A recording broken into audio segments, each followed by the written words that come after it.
We have liftoff. Welcome to the new stream. Arknights, Lonetrail. Hopefully we can get it all done today, but if not, there's always tomorrow. Hopefully we can get it done today, though. I'm pretty sure we still have time. Yeah, we still have 5 days.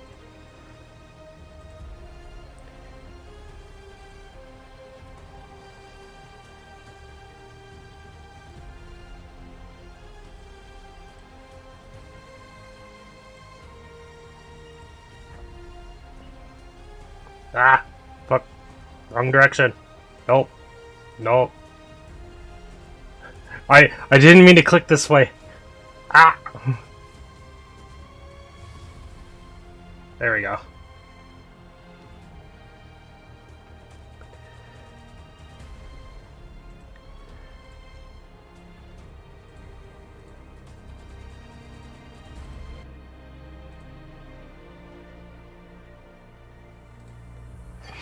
Alright.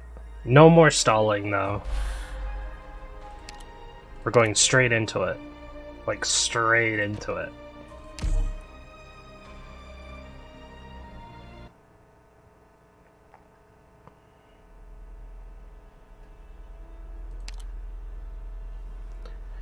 Funny face you've got there.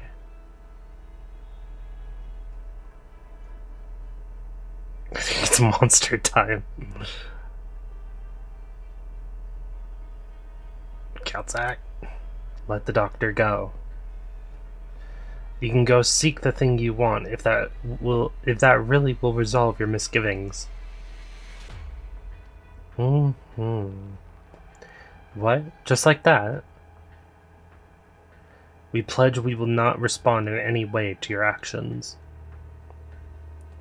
With the way Sari and the Tin Men act around you, I thought you were going to be the dangerous one. What's wrong?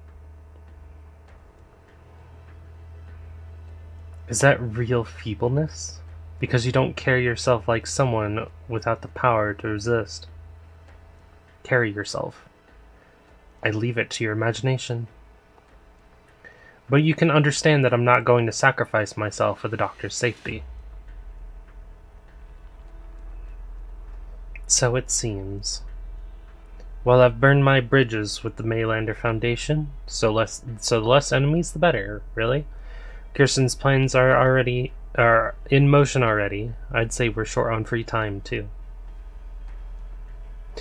We'll leave it there, then, before the district starts responding adversely. One sec.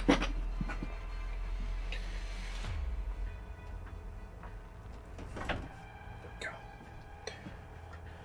Forgot to close my door.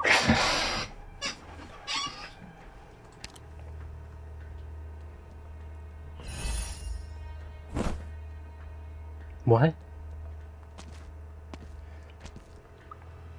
Quite right. It won't do for the district to be in true naked danger. We need to accelerate our game of the situation. Hey, the Tin Man's back. And given you betrayed the Foundation, we really shouldn't let an outsider settle this for us. That means you, Dame Kaltza. You're not that stupid. You indulged her intentionally, looking to seize your moment to act. Oh, so you guess I'd pursue our traitor. How nostalgic to be exploited by the dame once again. Intentional indulgence is giving us too much credit. The agents we assigned to be by Kirsten's side defected one after another. I couldn't help but start doubting myself, and introspection is a thing that takes good time. As for the lives of the two of you, madame, haven't you been too careless? If you unleash your jet-black vassal, surely restraining her wouldn't have been difficult. This is not a place in which I can use any weapon. We are already on top of it. That statement of yours is enough to draw considerable attention from the Foundation, Dame Kaltza. Unless you're mystifying us on purpose.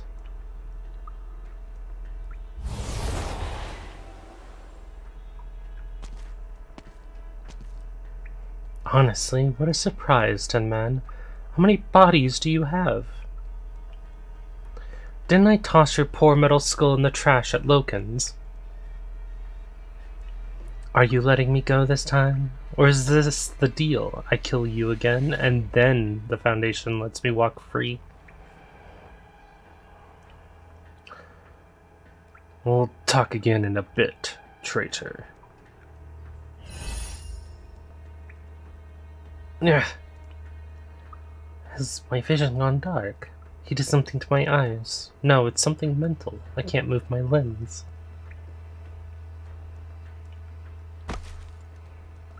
It seems arts still work here.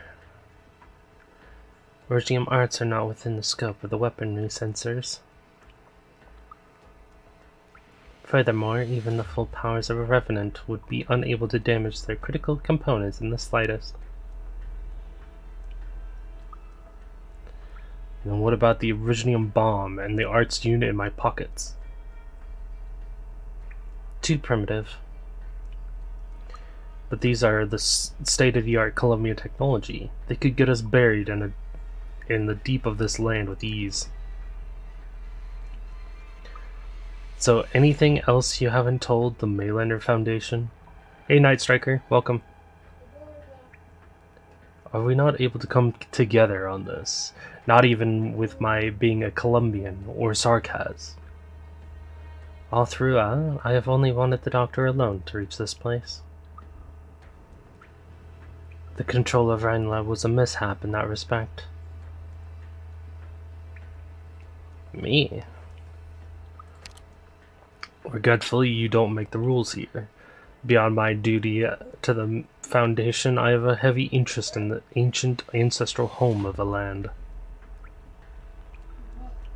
There may be leads on Kazdal in there. I'm afraid I won't so easily. Speaking, yes, she has been apprehended via arts. She's ready to... What? The President himself?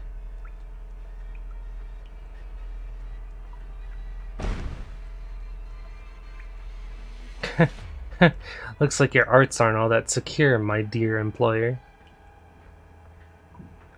Oh, it seems I've underestimated you. Roger that. I will, of course, obey. See you later. My day has been iffy. Isn't it strange? How can you break free of such witchcraft by brute force?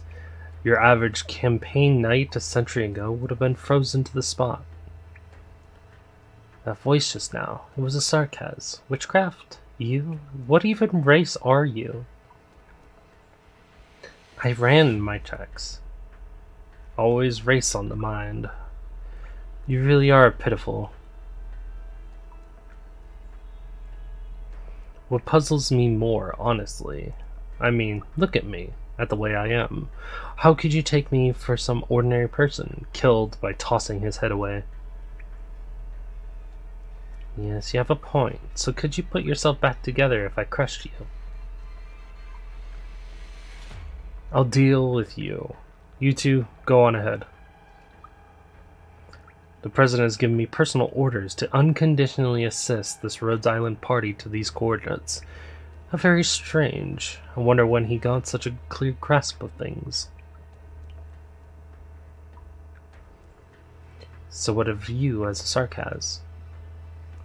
The young Sarkaz detests you, and lovingly respect you too, for a great many reasons.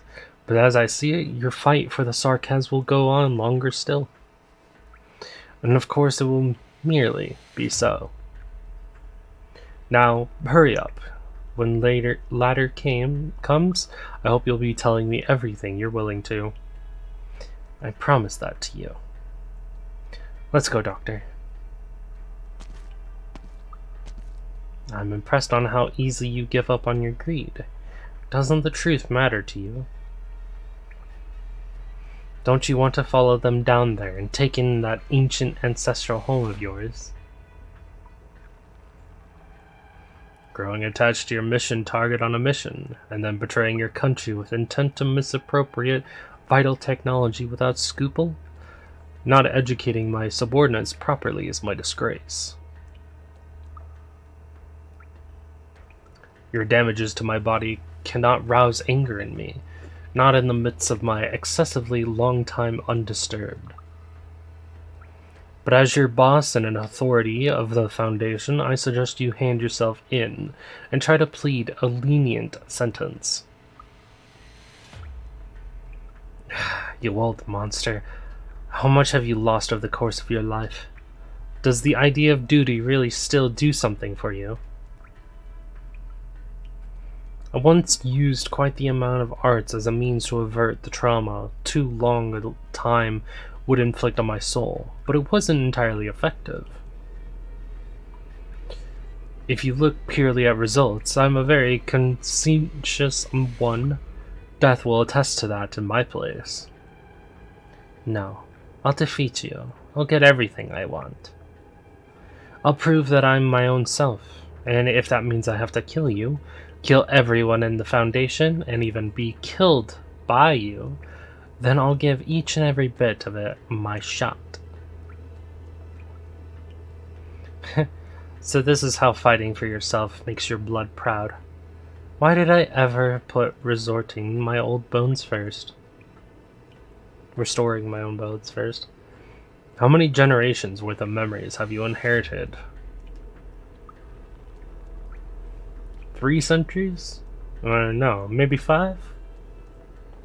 It's long enough. Long enough for a city to be rebuilt anew and destroyed again, or for a dynasty to go from rise to decline.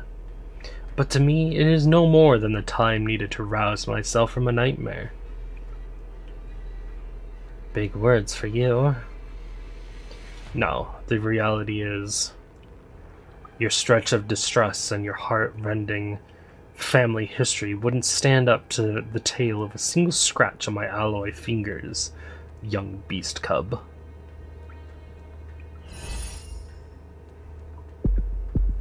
Hey, Rykon. She feels her heart stall for an instant. Her sight blacks out again. With experience, she quickly abandons her vision and attempts to wrap her body in arts to extend her limbs' sense of touch. Even among Mayalander's seasoned agents, she was eminently gifted.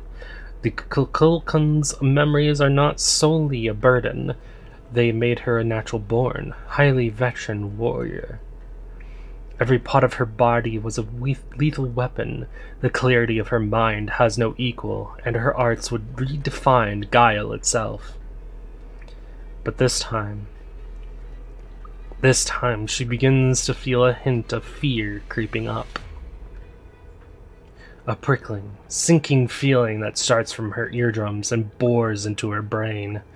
She covers her ears in pain, despite the pure silence about her. The cavern scenery begins to change, a deeper darkness diffusing out from beneath the Tin Man's feet. Given you want to delve into history, I'll have to share a little more of it with you.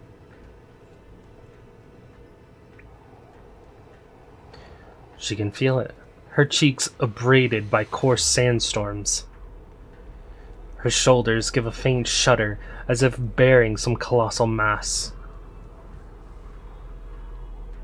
You made too much light of the weight of history, Kukulkan. You've yet to understand what it means for a memory to be graven.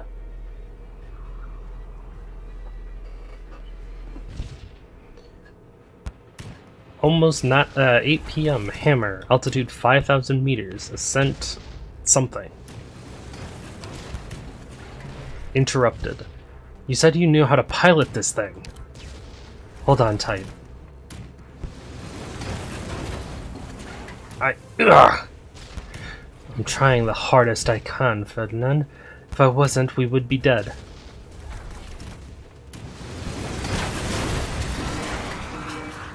Sorry, I checked the window.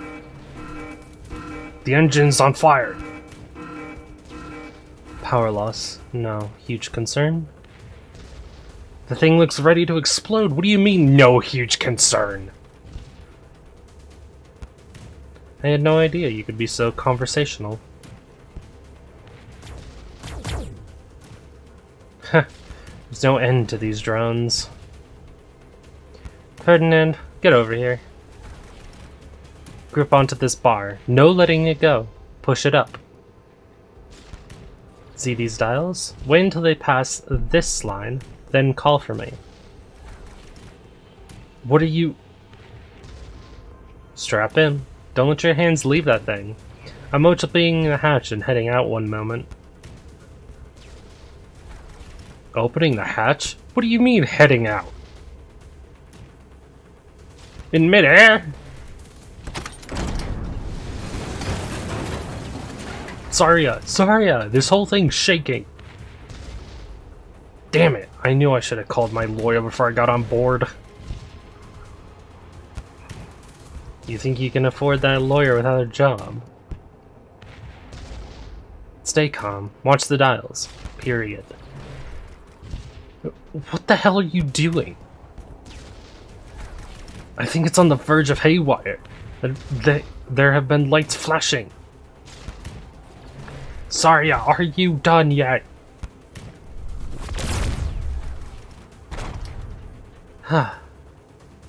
I'll take the controls. Let's let go of the bar. Let go of the bar, Ferdinand.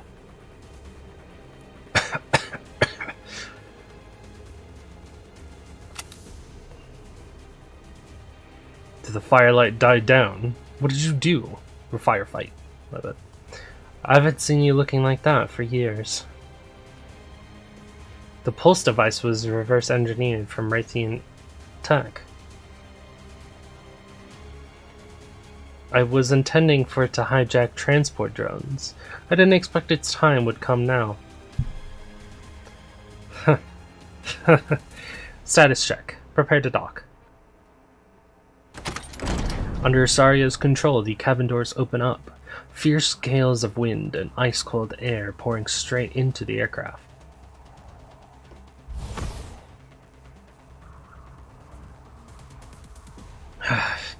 I should have worn a few more layers. Put on your mask. It'll make that a little bit easier for you. If I'm honest, I thought you'd jump straight out like some down on her lucker and leave a fresh hole in the lab ceiling. But like an academic, you pulsed the drones first to stop them from nearing this craft, and then completed a proficient mid-air docking. Nasty was meticulous in building this lab. I don't think she would have zero precautions against me. Besides which, I couldn't guarantee you'd withstand atmospheric pressures at this altitude. Looks like you have been busy since you left defense. What have you been doing all these years? Work. Work. Don't undo your seatbelt, Ferdinand. If you want to pull Rhine Lab back from the brink, then show me how you do it.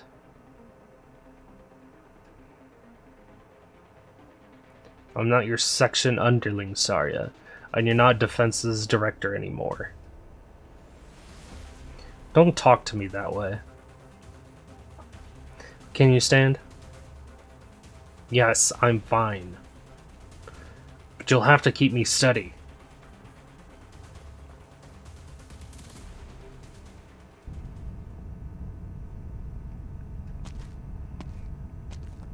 The sensation is bizarre. Are we really in midair? The star pod is practically on top of our heads. We're still far, Ferdinand. The aircraft read 5,037 meters on the dial just now. The barrier's still another kilometer from where we are.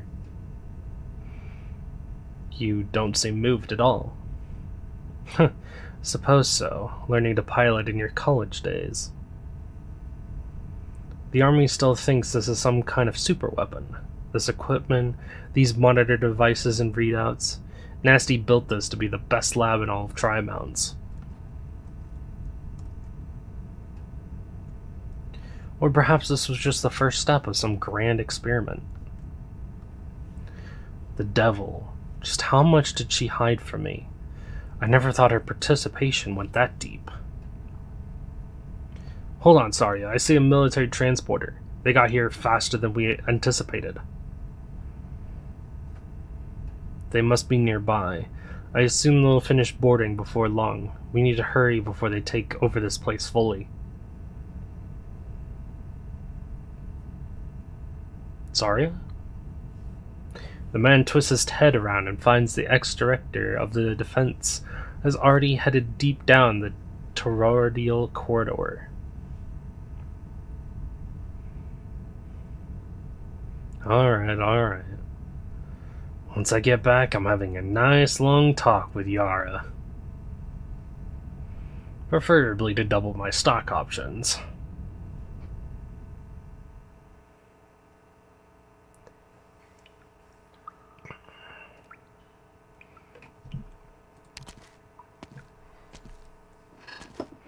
You follow in Calcit's steps. You've rarely seen her this solemn. You begin, secretly, to take stock of her as you walk behind her. You realize you've barely ever had the chance to see Calcit in such quiet. Right? Your perturbance begins to turn into tension. To your recollection, Calcit is only unsettled or restless once in 2 blue moons, and each time the aftermath has needed absolutely no description. You move to open your mouth, to say something, just anything.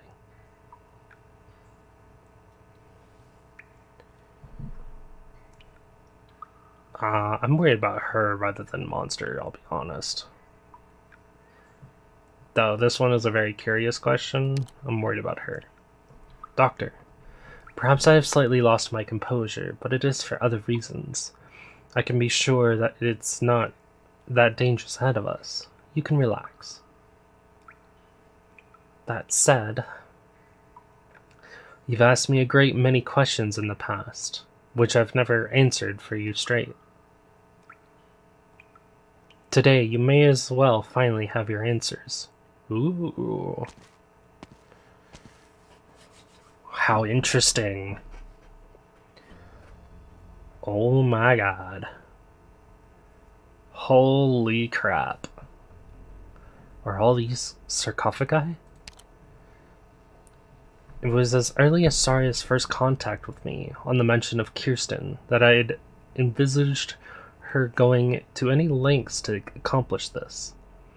Brashly attempting a spaceflight carries risk nobody can anticipate, though Saria didn't yet know the full extent.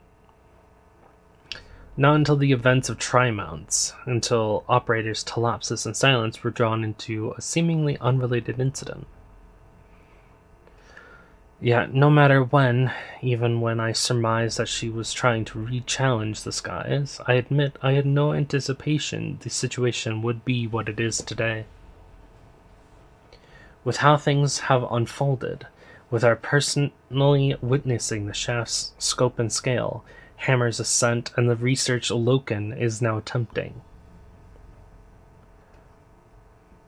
It was soon after, with hindsight, that I realized what Rhinelab Control Kirsten is attempting is impossible to achieve. Some outside force assisted her, massively influenced her. Borrowing military funds and connections, continuing the research her parents left behind, the young genius has used Rhinelab as a shell to deceive everyone, and point herself directly at her one greatest, most obstinate hope in life. She plans to shred the sky.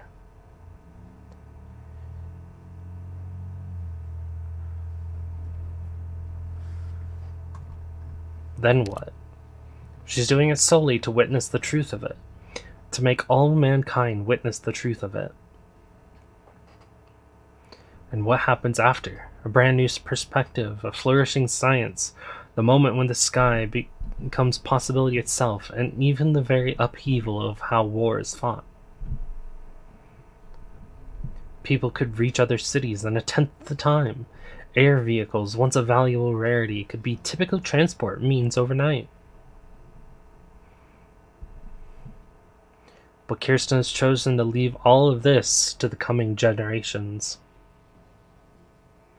She's never considered this from the angle of benefit, be it how she personally stands to gain or how everyone does. Even the potential crises invited have gone ignored by her. Is there one more possibility that Kirsten, who lost her parents at a young age and grew up amid skepticism and derision, is out to just prove this one truth to people and nothing more? Regardless of anything, Sari and I have both been a step behind. Given Terra's current Originium technology, tearing the sky apart would require the sum electricity of all of Terra over an interminably long period. And this is purely a mathematical comparison. Nobody could ever converge so much energy on one point, let alone have the means to usefully output it towards the sky. But in the core city of Chernobog, a great many things have happened, all revolving around a sarcophagus. Do you still remember? Yes, I watched the anime. I could never forget. At that point, Ursus's swallow research was sufficient to draw a relatively impressive amount of energy from the sarcophagus, and now the energy is enough to realize Kirsten's deranged vision. At least she hasn't chosen to share this information with the military or the Foundation. Such a material edge would make the state apparatus lose its mind, and certainly suffice to propel it into a rapid new hegemony. Well, I read the story way back when too, like when it came out, but the anime was most recent, so I remember the events of the anime.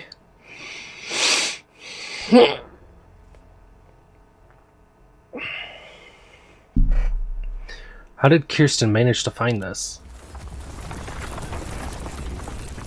What's wrong?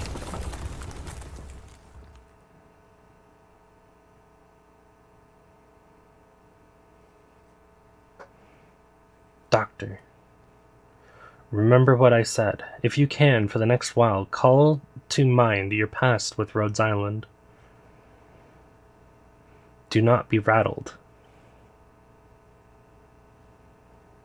A violent light sweeps over your body. You feel a shred of familiarity impossible to process. With no warning, out of all the things before you right now, you recall that scene you've never once forgotten up to this day.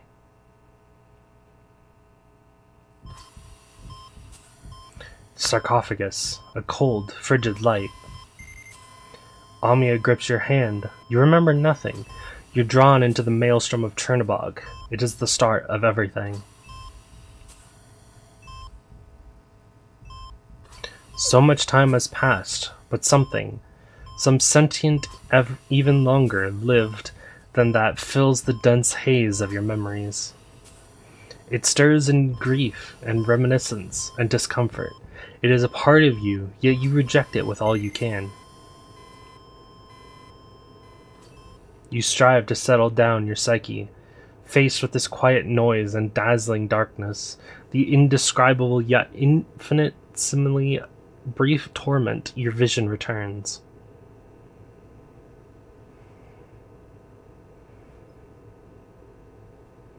Whoa. You narrowly avoid a gasp of surprise. But this unknown structure has preempted you, and the sounds of resuscitation echo through the vast hall. Unfathomable.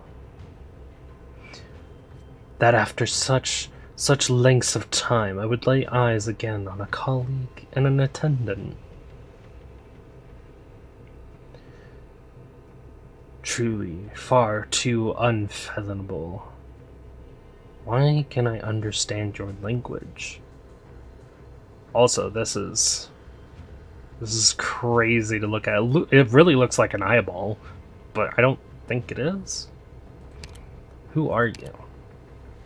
Who am I? Who am I?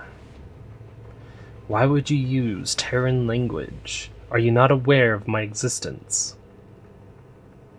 What happened to you? Answer me on that one's behalf, Attendant AMA 10.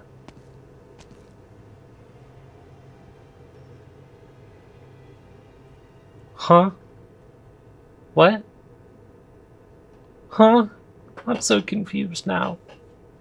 What's going on? 出発しよう。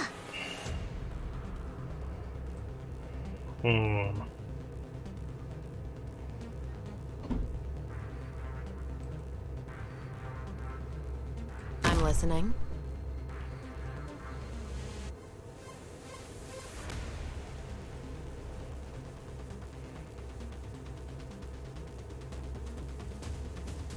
So that's our target? Fight or flee, it's no use!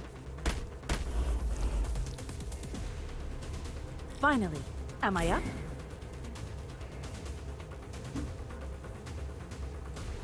This is the position, right?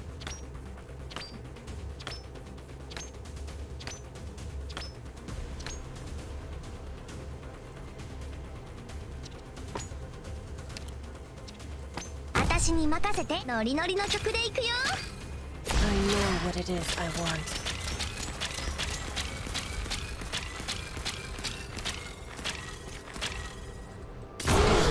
Don't keep bettering out your staff.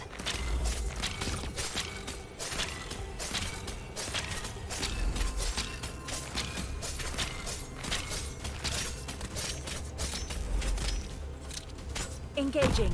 That all you got?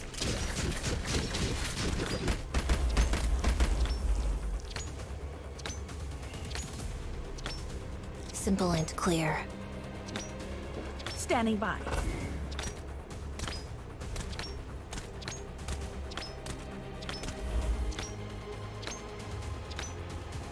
We're in the Matrix now? Eh.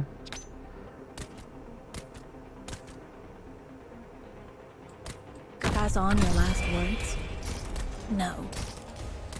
What is it? I know what it is I want.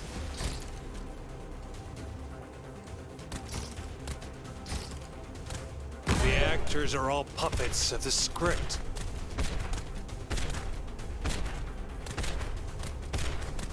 Moving to designated location. So Oh, I see the problem. let us sink into the night. So that's our target? Flurry! Standing Yeah, by. that's not gonna work. まずは威嚇射撃から行くよ。逃がしはしません。弓の準備はできてるよ。セイロン様と違って、私は情けはかけません。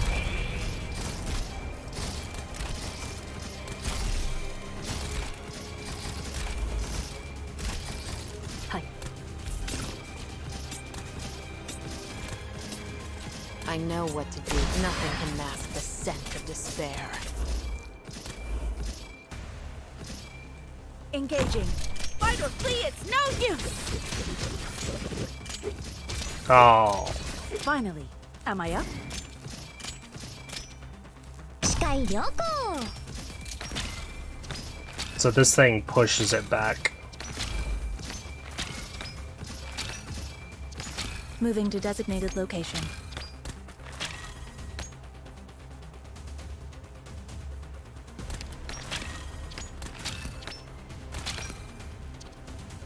Engaging.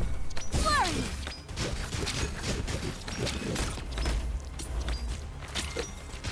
Don't keep bettering out your staff.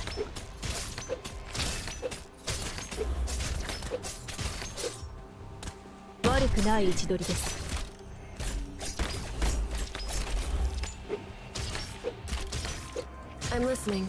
You've gone astray.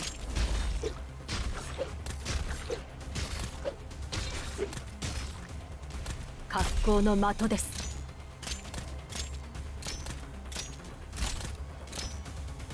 I see them. I'll be right back.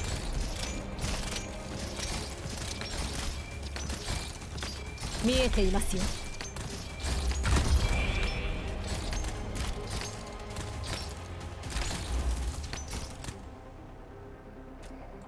私に任せて。狙いはバッチリ。 Moving to designated location.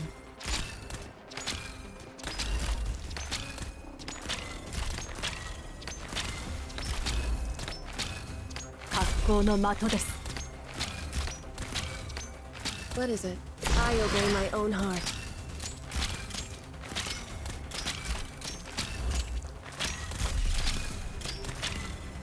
Finally, am I up?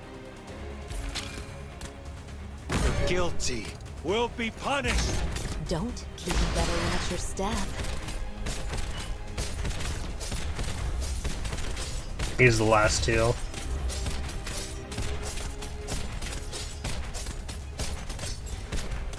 Oh, I pass on your last words. dead. No.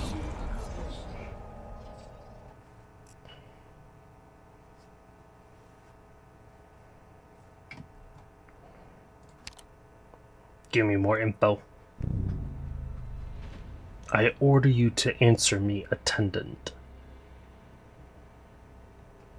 Attendant? Doctor is an amnesiac. The doctor is not one among those you recognize. Not anymore. The doctor is now one of Terra, one of Rhodes Island. Huh? We have experienced a great deal together up to this very day. Rhodes Island. Rhodes Island. I see. Fine then, amnesiac. So why did you not relate everything once again to this, Doctor? Ah, I see now. You've always had your doubts about this Doctor's true nature. You'd rather trust one relearning about the world when the alternative is to recover a stretch of memories you deem unreliable. Yes, quite understandable. None of what happened on the ground can be forgery, and if there has been sufficient intervention, Terra wouldn't be in the state it is now. Huh? What is happening? What is this thing? It seems not a thing has gone since as we hope, even if you don't remember that, Doctor. What a rare chance this is to meet the two of you here, yet under these conditions. I am so confused. Well then, Doctor, the amnesiac, an MAN-10 claiming the name Calcit, what did you come here for? What does this mean? MAN-10 is Calcit? What the fuck? Has Kirsten put nerves in you? Has all of this flown beyond your grasp?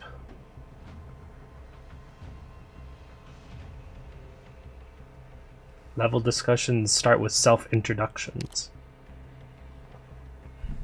I am a devised personality simulation. For tens of thousands of years I have guarded this dark hall and the ice-cold bodies of hundreds of thousands of our people. Huh? I once was our last hope, a pessimistic attempt, a synonym for nihilism. But right now, perhaps to you insignificantly minuscule too, I am the accessory to and the invisible hand behind Kirsten's mad plan. I am the preserver, with a foot in the grave. Revere all that lies before you. I am the dying of civilization itself. Holy crap.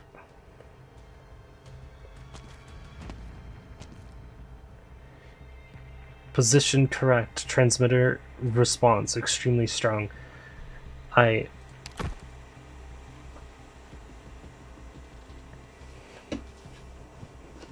Director Yara?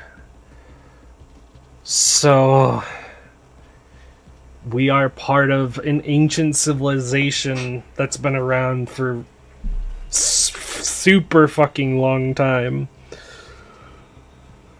What the fuck? And there's some sort of entity that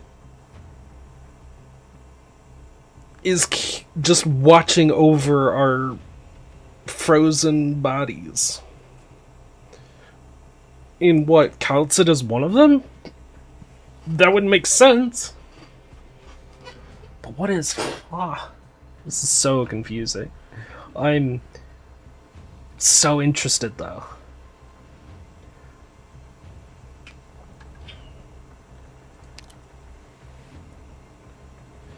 Why are you here? You made it here by my blessing. Such is life. You came to stop me. You haven't let go of that weapon I gave you. I'm delighted. It doesn't seem like you're here on some hot-headed impulse either. Correct. This is your very last chance, child. Withdraw or continue. I will learn to be the warrior you described, Yara. Silence, you're fully aware that Kirsten is not about to target any town in the land with hammers received energy. You have no need to stop her. Like any scientist would, she is preparing to go where none have set foot before, and that's all. Perhaps so, Yara. I certainly don't know control like you do, but if you say so, I'm willing to believe it. However, I will continue to attempt to bring a stop to all of this, and I will make no exception, even if you're the one that stands in my way. Why? Because whatever this experiment is, if Control freely conducts it and succeeds in it, and this being the control of Rhinelab, we all know, whether out of emotional confidence or rational judgment, that she is very likely to succeed. What do you think the researchers of Columbia are going to see in her? After holding your job in Rhinelab for so long, you would know the people here inside and out. A hero. Kirsten would become a hero and an idol throughout all of Columbian science. Yes, she'll become the scientist's paragon, the benchmark of a researcher. And then the floodgates will be open forever. Item after item, project after project, researchers will be in perpetual delight. But Yara, only she is Kirsten. Only her. And the others? The ones bragging about themselves as geniuses and leaders? The ones inspired by this pioneer spirit by any means necessary? The ones who'll put down their own obsessions and ideals into practice, all without the slightest apprehension? The greedy, the egotistical, the overreaching, the stubborn, the ones like us? If they take the conduct of Rhinelab's control to be a virtue,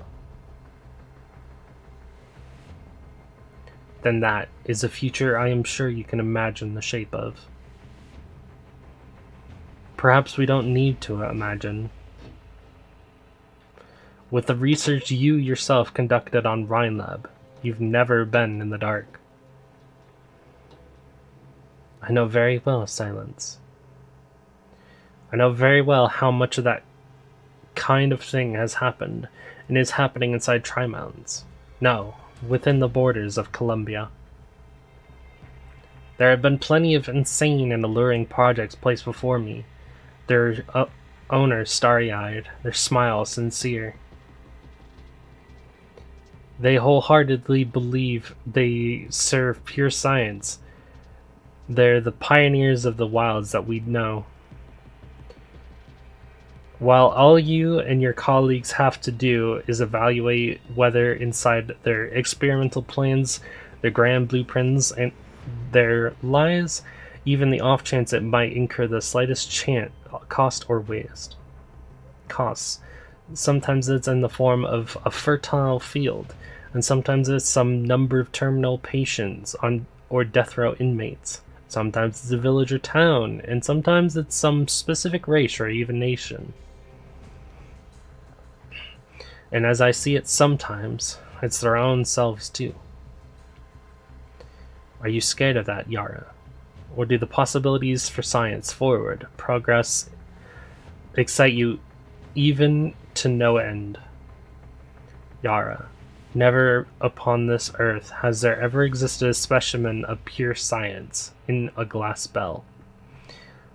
Science lies in our hands, the people's hands. You have to know its temperature, its weight, whether it burns people, whether it will bring suffering or it will console. Those people forever claim that they are the way forward, but all they can do is set foot with wild abandon in whichever direction they wish to. But silence, that is what progress is.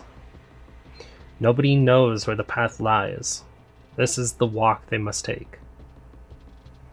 The fortunate will find the right place and enter the light. The misfortunate will run into dead ends and spin in circles.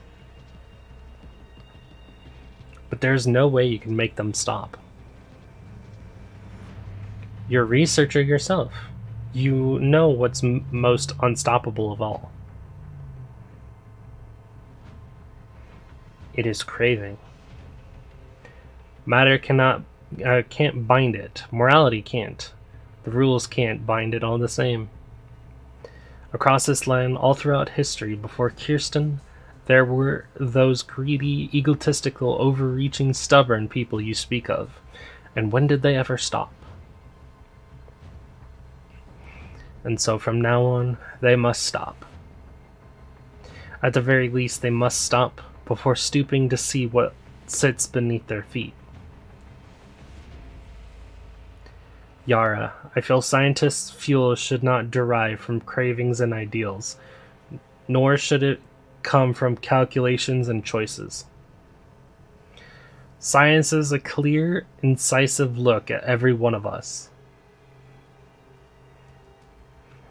Silence, you've said something very beautiful, fit to be hung in the corridors of a university library. But I'm afraid not one researcher is willing to see that quote on the walls of their lab. It is lip service. And so I will make it practice, Yara. I don't want to give up midway, and I still have your blessing. Silence. Kirsten has spent a very long time writing this plan. I don't know how much she's poured into it. But her determination can't be any less than her parents' was. You're... fine. This isn't you. It's me. I can't even watch this. I don't want it all to melt into thin air again. In which case, Yara, what is it exactly that you hope for? To see Kirsten succeed, or to bring her back safe and sound?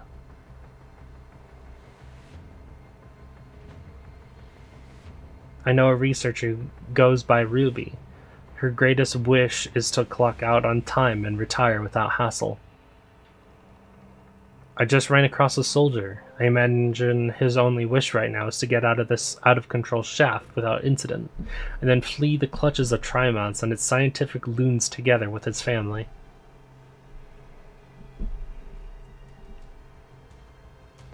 Is Control's wish any more lofty compared to theirs?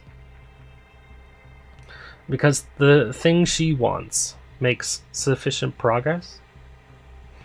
Or is this simply because the feelings between you and her are sufficiently close? Yara, you know this isn't fair. You can't be this selfish.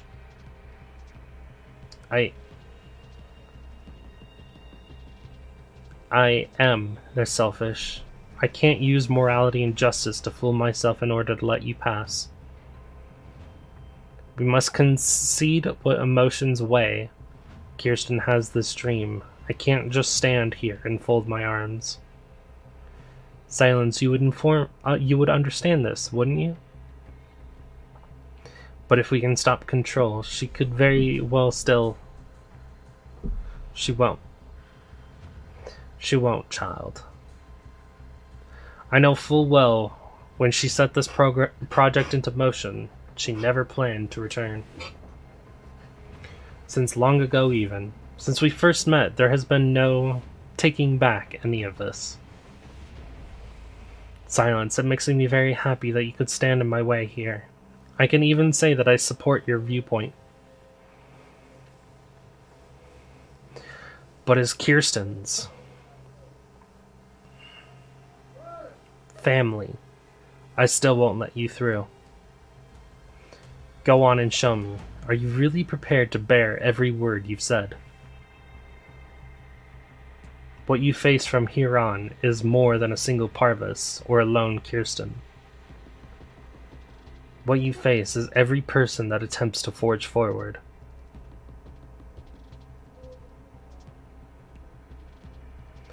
I will. I must be ready. I promise you this.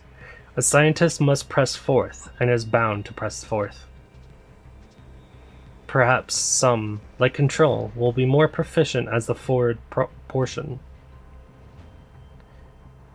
But there must be someone to step up and ensure that science remains in the people's hands. You tell them, Silence. And now we're back down here. Preserver. I never thought it would truly be you.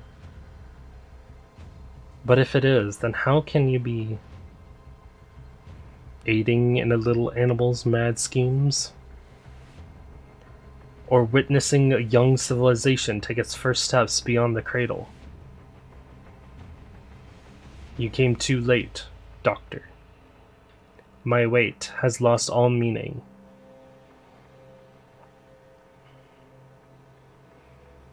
Compared to this, Trimon's has been a drop in the bucket.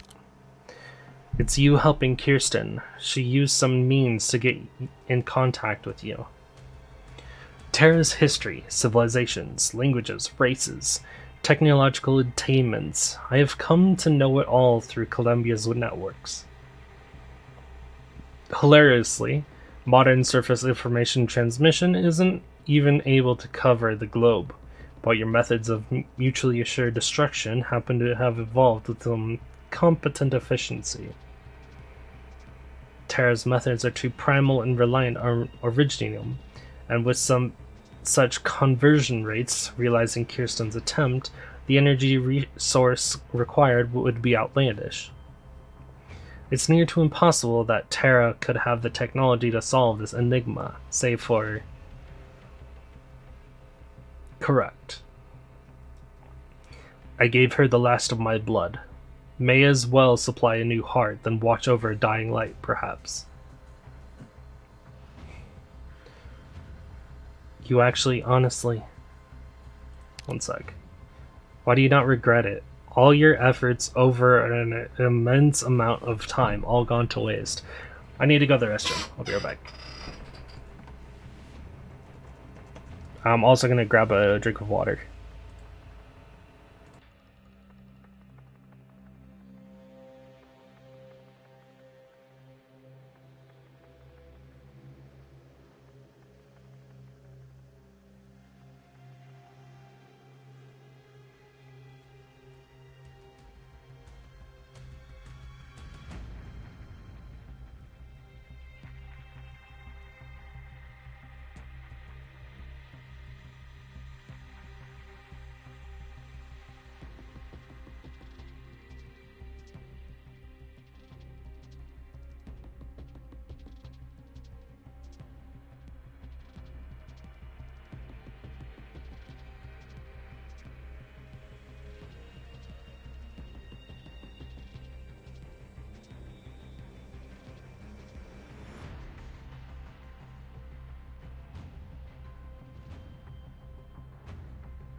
Back to it.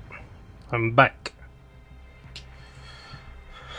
Why do you not regret it? All your efforts over such an immense amount of time, all gone to waste.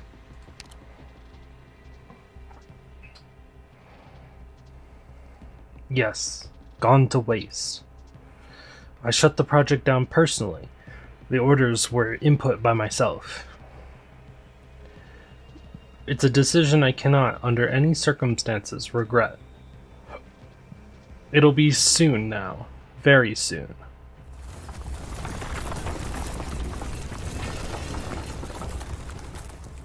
A giant tremor ripples out from somewhere far away. The lights within the subterranean space give a few flickers.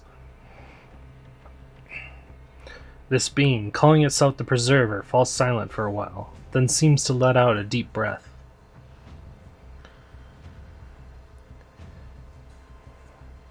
Could that be the shaft? It's only an infant's curious glance. Yet what obstructions is it tasked to overcome?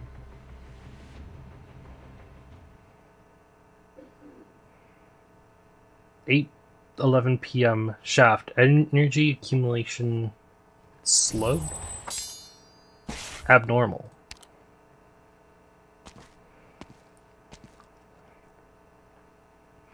That Rhodes Island Corporation has trained you well.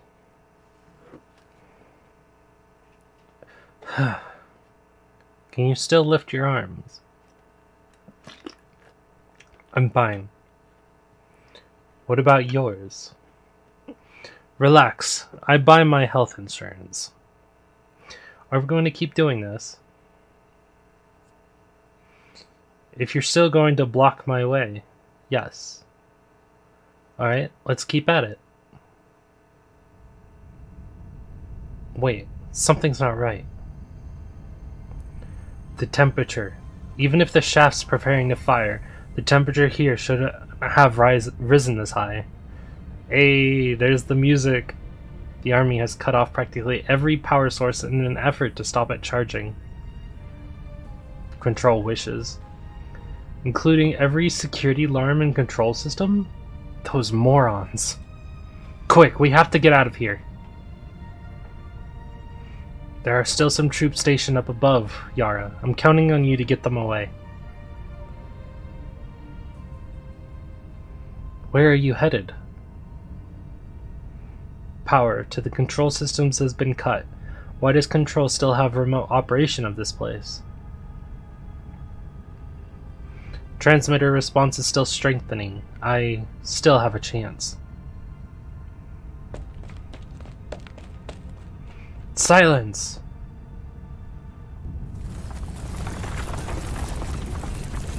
Heatwave washes with a burnt past Yara's face. The Liberty researchers she'd never paid particular mind to before now continue straight inward, rushing deeper into the shaft's layers. Yara is suddenly struck by a feeling that there is nothing, not one thing that could get in that silhouette's way. Perhaps she really can make good on what she promised herself. She imagines, come that time, that maybe she can be of a little help.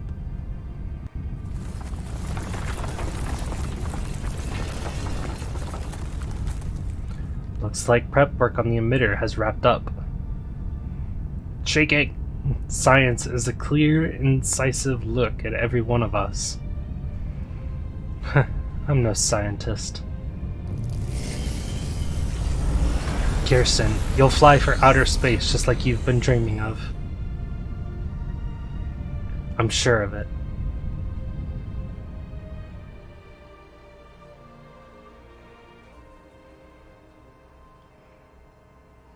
There's Nasty.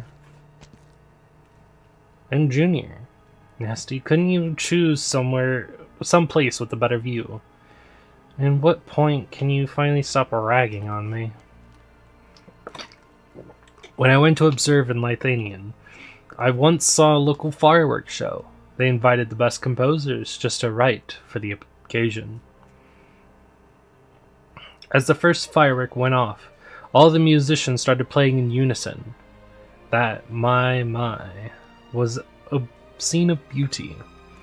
Your figures of speech are too deficient. Lithuanians wouldn't like you. True, but still, we're here today in Trimount, seeing a sight that glitters just as gold. A ring floating in the air, drone bullets drawing out raindrops of pure light, splashes of sparks off armor plating. Just as good as a fireworks show. Looking at the clock, it's about time for the climax of the performance. Here comes the thrilling, stirring, holy shit.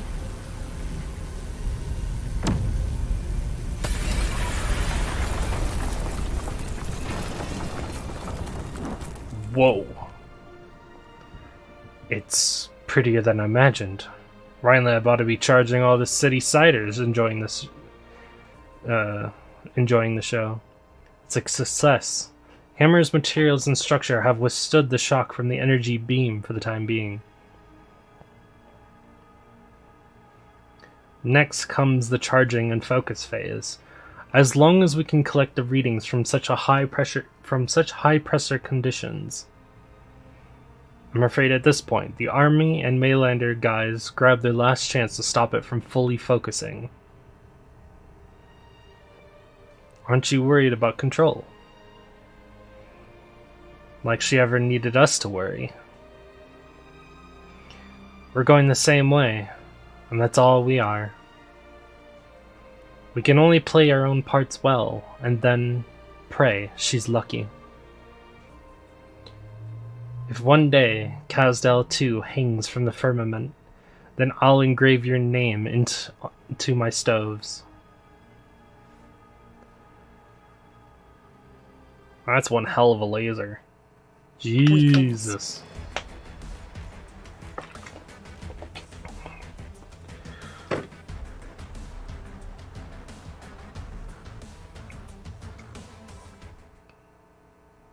I didn't think that would be a laser, to be honest. I thought it was going to be like the engine of something shooting off.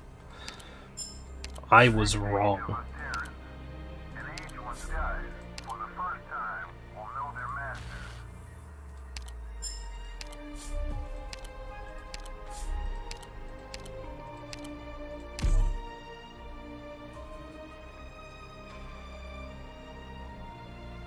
Hit enemies with planetary debris 20 more times. The shaft. The hammer. Whatever this is. And the last one.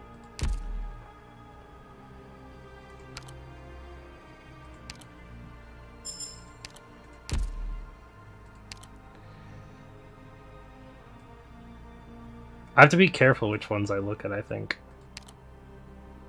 Oh. More damage and stun integration increase. Oh. Both of them.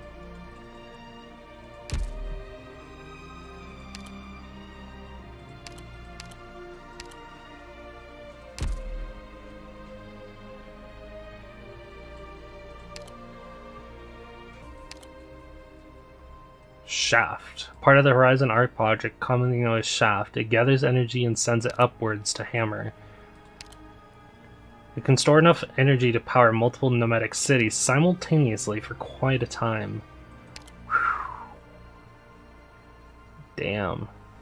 So this is just like a fucking railgun or something. Just huge. What does Shaft stand for, though? Synergistic Hyperbeam Amplifying and Focusing Tube. Oh.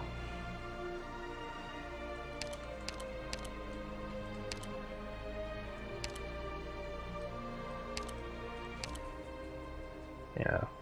The residents of Trimos will never forget this view.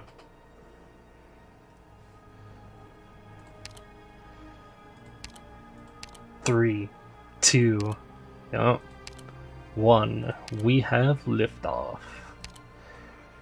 And then this one is an image that I haven't seen yet, so I'm not going to look into that. 400.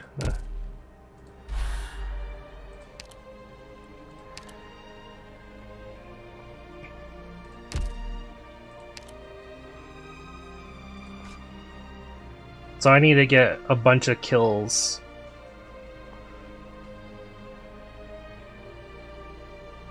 Okay. Probably an off-stream sort of thing that I'll do.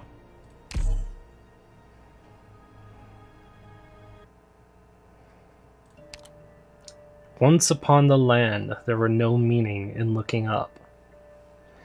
There was nothing worth looking up at up there. Nothing worth exploring. That place was the domain of those who indulge in fantasies, those with their heads in the clouds. But now each and every person lifts their heads, looking at up at the beam of light connecting heaven and earth. Looking up at the once untouchable sky. Whoa. Among the stars, within the artificial constructs that appear so small before the torment of light, brews the human ambition of this current epoch.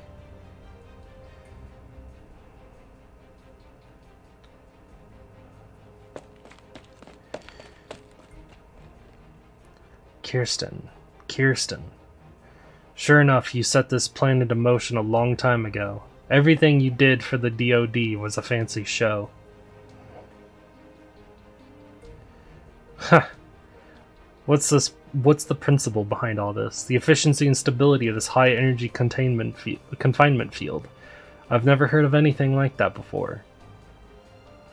If I recall correctly, you boasted that you were the foremost expert in high-energy physics when you joined Rhine. One of the foremost experts. My God.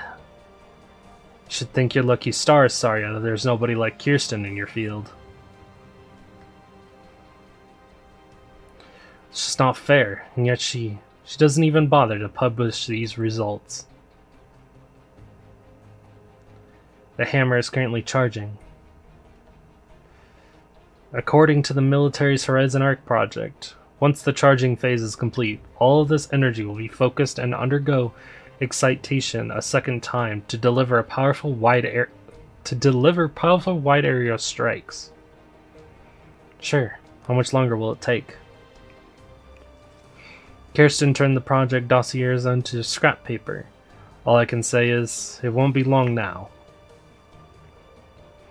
This is our last chance to stop it. As well as our last chance to stop her. What are you still standing around slack-jawed for, Ferdinand? The time isn't on our side. Sorry, take a look at the densitometer over there. The needle seems to be fluctuating a lot. No, I'm not talking about the needle. The wobbling is a normal phenomenon of high-energy confinement fields. I'm talking about the unit of measurement. You can take a guess at how many times larger this unit is than the one on the instruments in my lab. The energy absorbed just now is enough to power every single one of Colombia's nomadic cities for at least 6 months. And it's showing no signs of stopping. And we're now in the center of the laboratories carrying this tremendous amount of energy. Even if Nasty is a genius, she can't create a receptacle that stores energy in amounts beyond the realm of cognition. In other words, no matter what direction it ultimately focuses the energy in, once a second-degree excitation begins, the lab won't be safe from the consequences. Her end goal has never changed. If her ultimate goal is the sky, and the sky can only be contested with this amount of energy, What exactly is up there? That's none of my concern. All I know is this is a reckless experiment, and it's doomed to fail. Sorry, there's nothing stopping you from packing your bags, finding a nice hillside with a great view, and enjoying a drink while you watch this fireworks show that may well go down in the annals of Colombian history. That isn't going to happen. What about you? You were never the risk-taking type.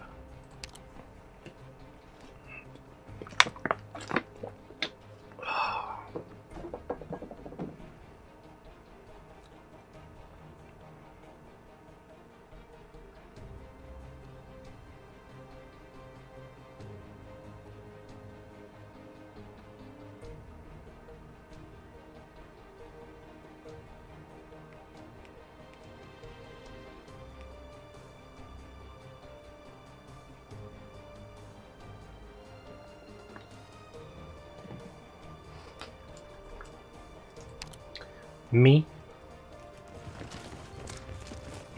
Looks like my old friends are coming. They'll be here sooner than expected. You're right, though.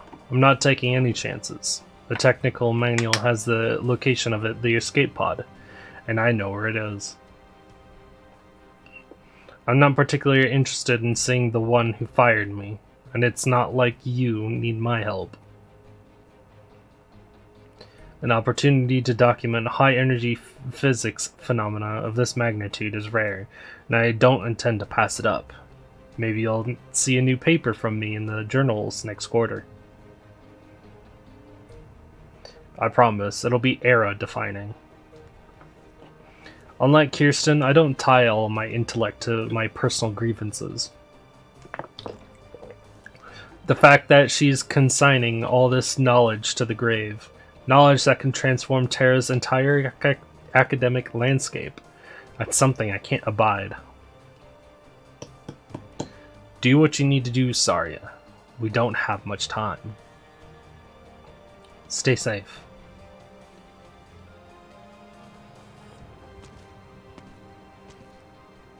Ferdinand.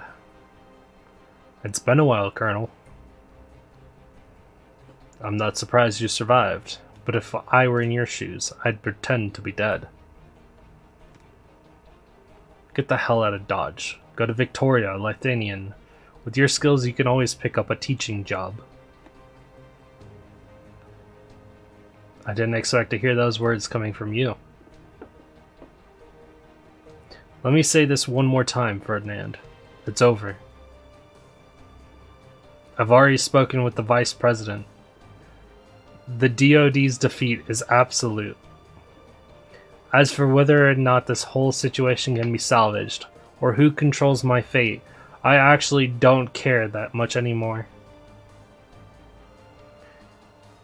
Let's save some dignity for each other, Ferdinand.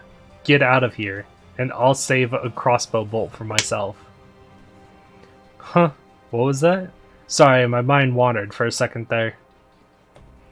Also, you're blocking the radio meter display.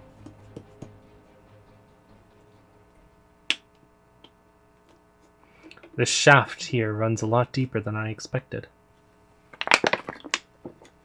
I'm afraid the military simply failed to fully understand its structure. Right here is where the transmitter's response is the strongest.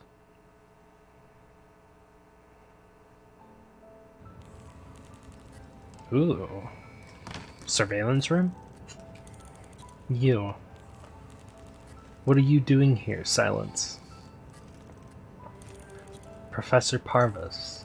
Ah. Silence. The location of this lab is supposed to be top secret. How did you manage to find your way here? Silence tries hard to open her eyes wide, discerning the things in the room. In the corner of the room, an instrument is humming as if breathing. A transmitter sits in a transparent tank, bobbing up and down. Across the room are several books with black covers. As if sensing Silence's presence, the transmitter increases its activity. A strong wave of dizziness makes Silence furrow her brow and shake her head a few times. Ah, that's right. You have your own transmitter. These reactive tendencies. You infected yourself with the transmitter, though I'm not surprised. Does it cause your occasional discomfort? An entirely normal response. I also have it inside my body. It can be quite overwhelming for an old man like myself, but it shouldn't be a problem for you youths.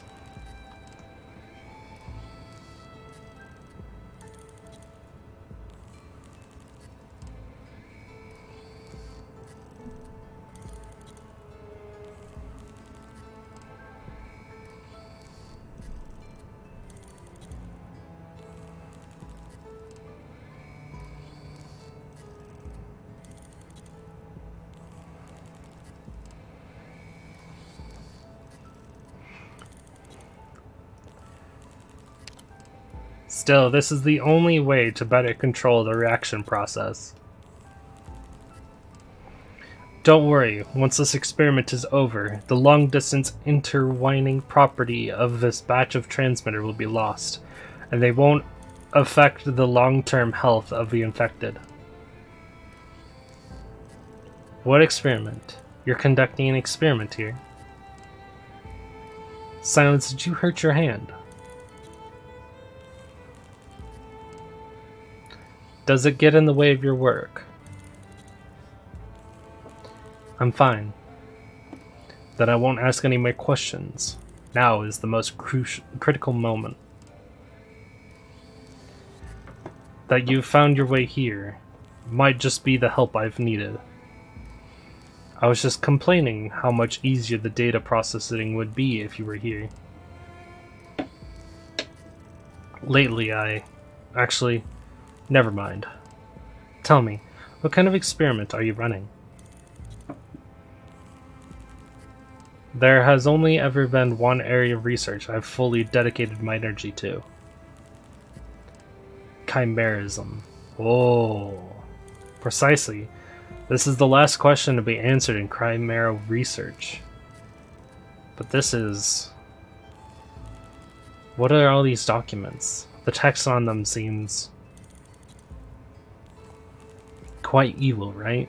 This is ancient Sarkaz tome that records the history of a certain ethnic branch. That branch not only enjoys long lifespans, but can even transcend the shackles of physical form and exist in the world in a purely spiritual state. They've been dubbed the Revenants. The pronunciation can be a bit esoteric, but I'm sure you'll be able to find some records in Victorian.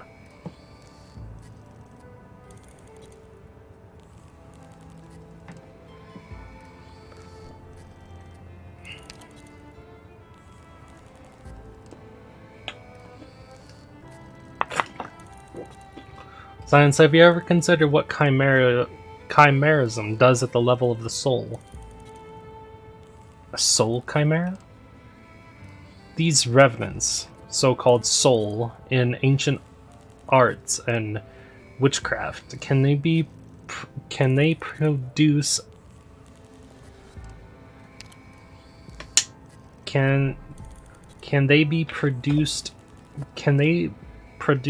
a posteriori? Are you trying to create an artificial consciousness? Excuse me, sorry. You've always been my finest student.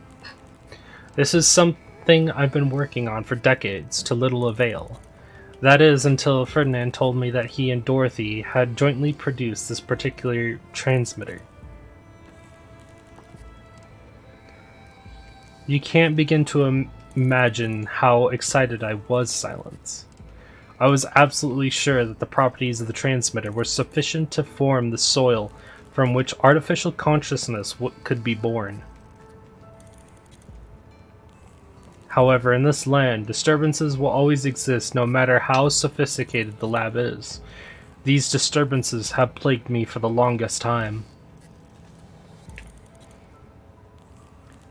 There are so many possibilities. Perhaps the energy used to excite the transmitter was insufficient.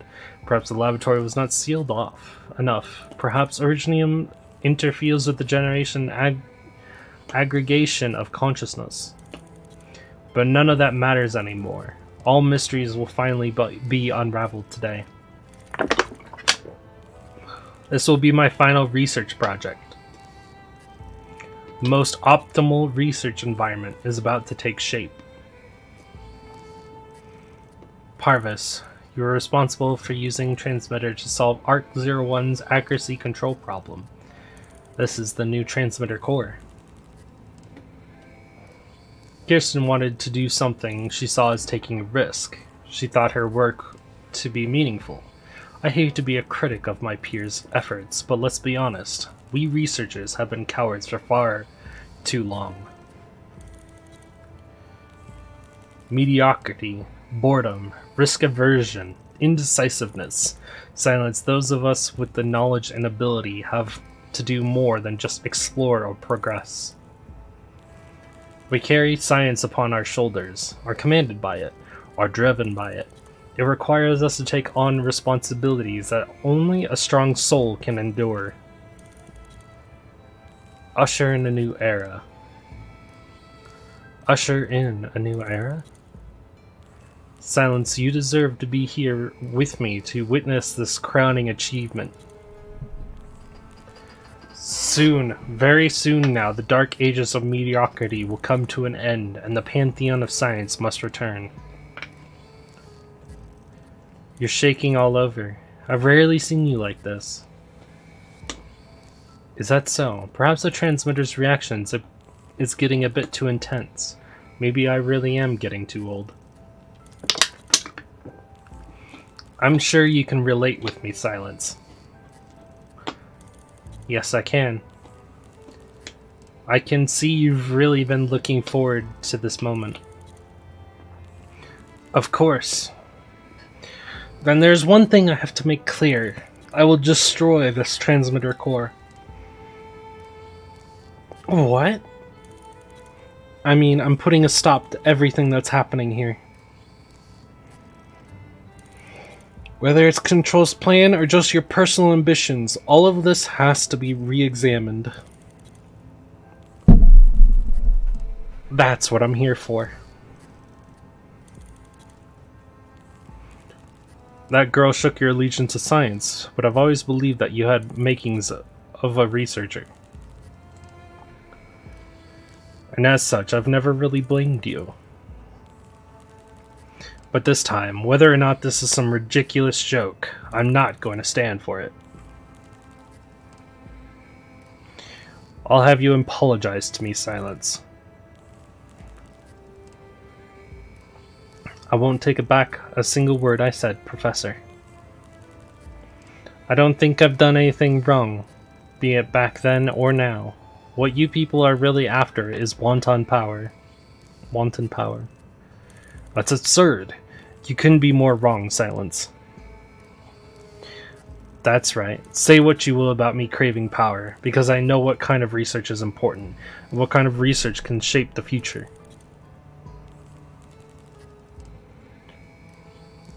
What are you going to regurgitate?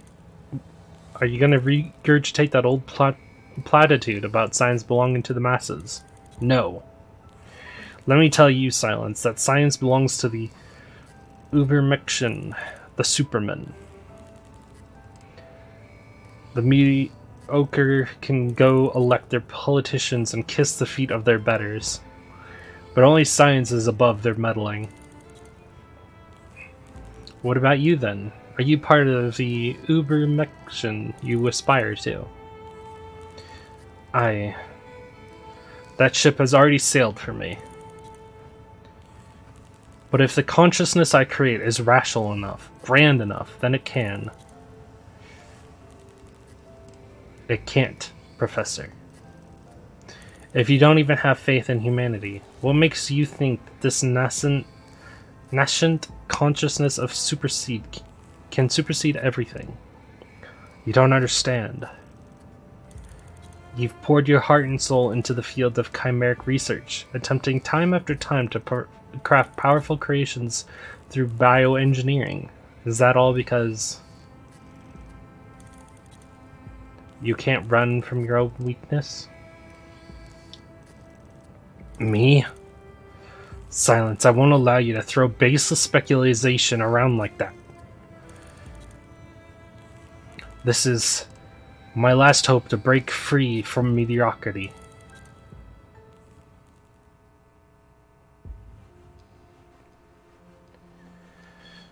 I didn't expect to see you here.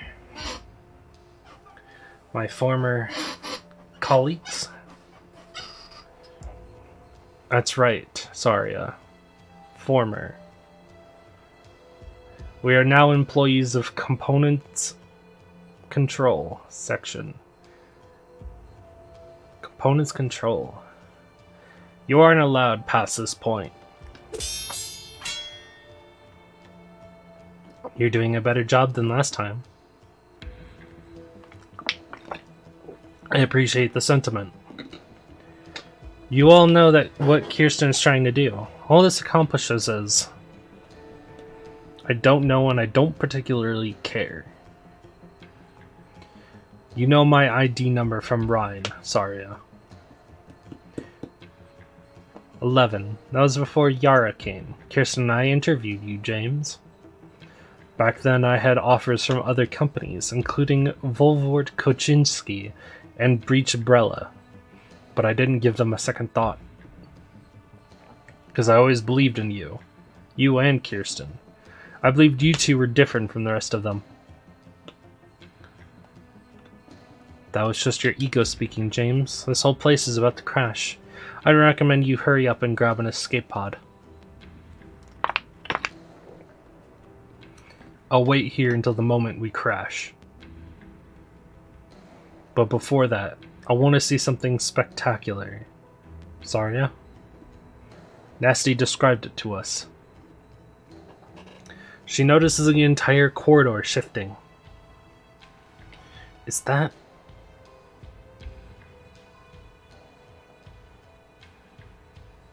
Whoa. I've never seen the land from this high up before. The hammer has begun altitude adjustment. Out of the way, there's no time.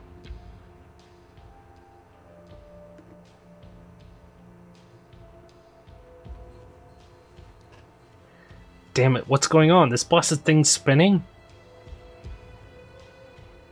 If I had to guess, this would be the altitude adjustment mentioned in the technical manual, which is the step right before secondary excitation.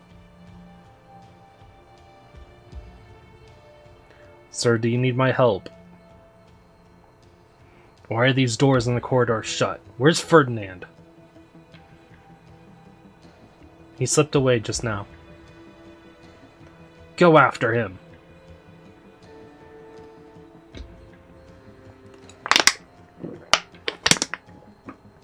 Are there no defense systems here other than the partitioned doors in the corridor?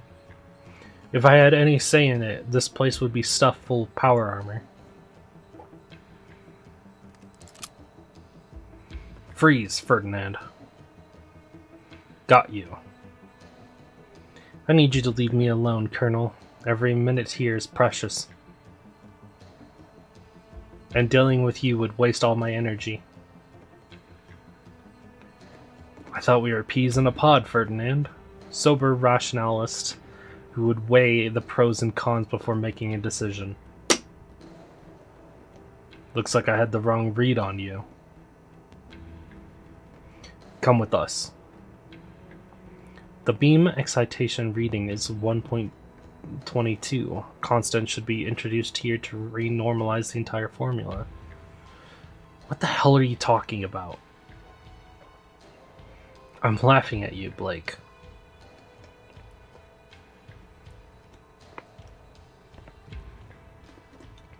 I'm laughing at how pathetic you are. Your power, your medals, your rank in the DoD.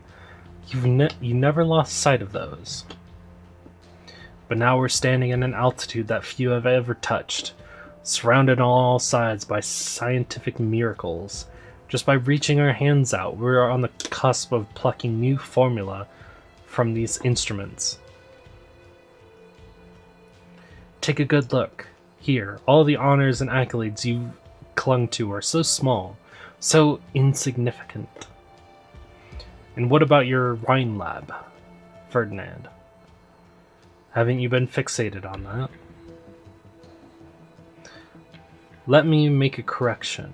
I've been fixated on what Rhine lab represents.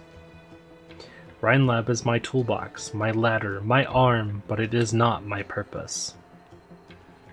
In case you've forgotten, I can proudly proclaim that I am one of the finest high-energy psychicists in the land. No, in both the land and the skies. What I've been fixated on has always been science itself. Psychicist. Physicists! Oh my god. I'm an idiot. God damn it.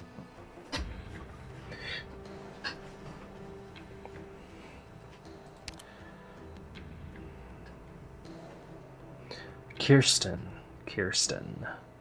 She created all of this and let it go to waste. A truly prodigal genius she is. And I envy her.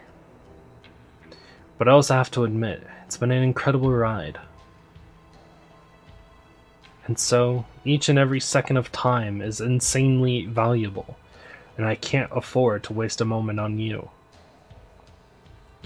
Listen to me, Ferdinand. Don't forget who you take orders from, and who gave you your new lease on life. Colonel, do you know how to stop a curious scientist?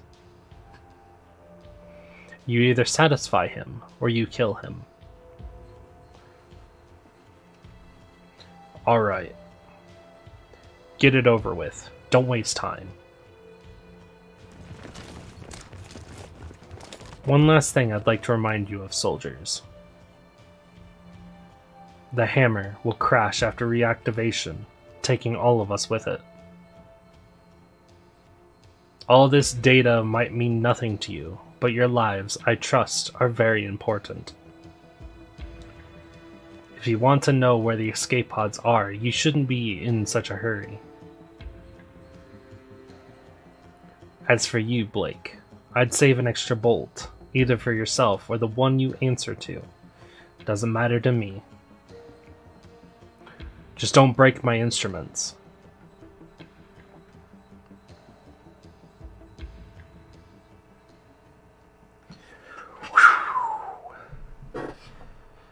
I want to know what happens. Do they stop it or does it happen? Things are That different. is the question. I don't want to hide myself any longer. Compared to the calamities I fought against, you are barely a threat. I'm listening.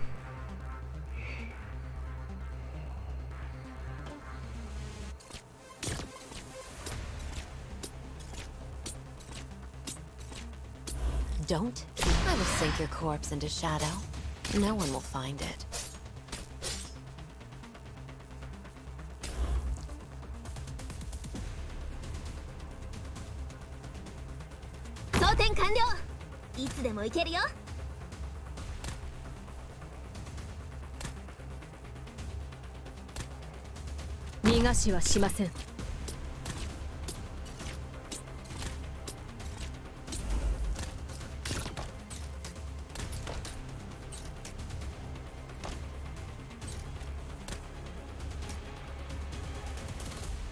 In time, I'll find the right place for myself, too.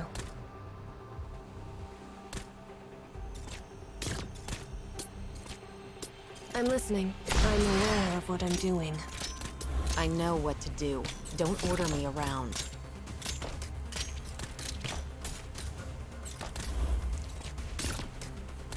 From shadows! I know what I will sink your corpse into shadow. No one will find it.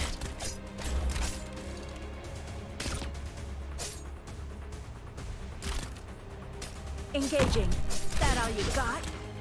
Let's share it down. Standing by. By your command.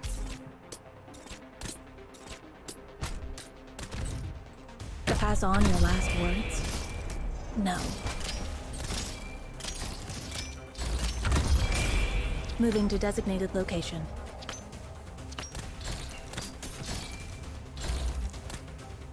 From shadows!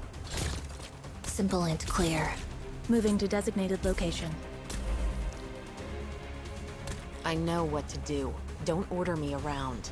Don't keep me waiting. Don't keep better watch your step.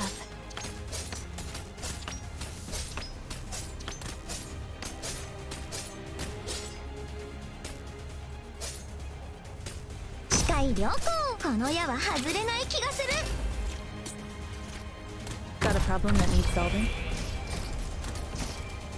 So that's our target? Finally. Am I up? What is it? I obey my own heart. Your death is in my eyes. Hurry up.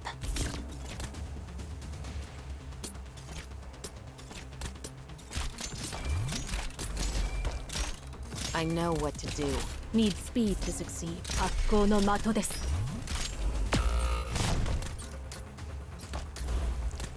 So that's our target? Don't. Nothing can mask the scent of despair. From shadows! Better safe than sorry. Aw, that's bullshit. 僕の出番かな？ターゲットは誰？ I'm used to fighting alone. Simple and clear. This will keep you quiet.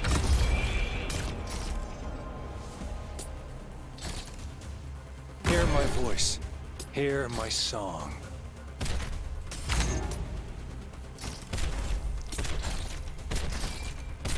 Oh, that's right. Yeah, I'm at a stage where I don't think I can use my normal Moving to designated my location. niche. Engaging. That all you got? Standing by. 悪くない位置取りです。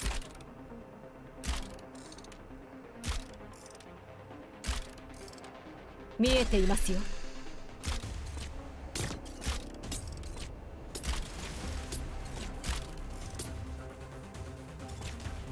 Don't. You can't hide your fear.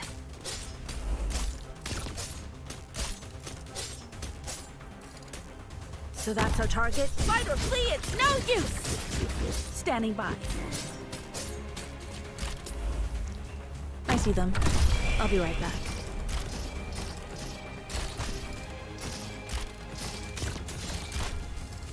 Better safe than sorry. この程度の数で。私に任せて。Need speed to succeed. I'm used to fighting alone. From shadows! I come from the shadows. So that's our target?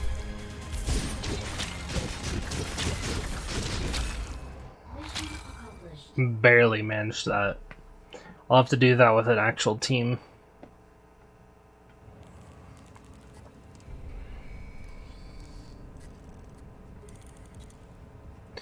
You. Actually, I'm gonna go get my... I'm gonna fill up my water bottle again and grab my second water bottle that I made. It will not be long.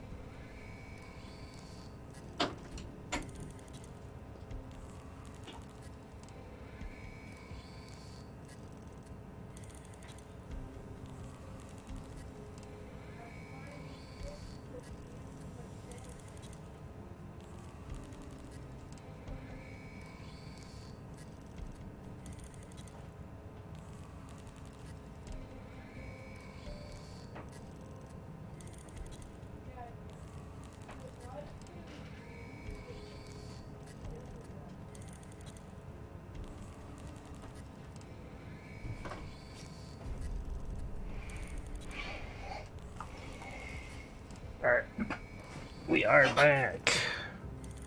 Told you it wouldn't take long. I've been memorizing the basic structure of the central nervous system lately, over and over again, from top to bottom.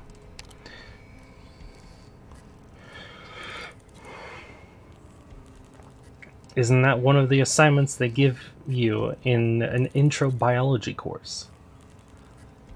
Yes, it's one of the absolute fundamentals. If I were to ask this question to any of my students, should they be stumped for even a second, I would drop their grade down to a C. But these days, I haven't been able to recite it from memory, not even a single time. I keep stopping part way. I keep forgetting. I keep starting from the top, going around in circles. Every morning I sit from 5 to 7 at the breakfast restaurant across from Rhine, and I give it my best shot. My nerves are deteriorating. Everything I've studied my whole life is now abandoning me in this moment. Maybe in 5 or even 3 years' time, I'll become a demented old man who can only bask in the sun, having forgotten all the pride and fulfillment that I've enjoyed over the past 58 years. Silence, I refuse to go out like this. Professor. My fate is already sealed. Now get out of my lab. Don't you dare touch it. Give me one sec.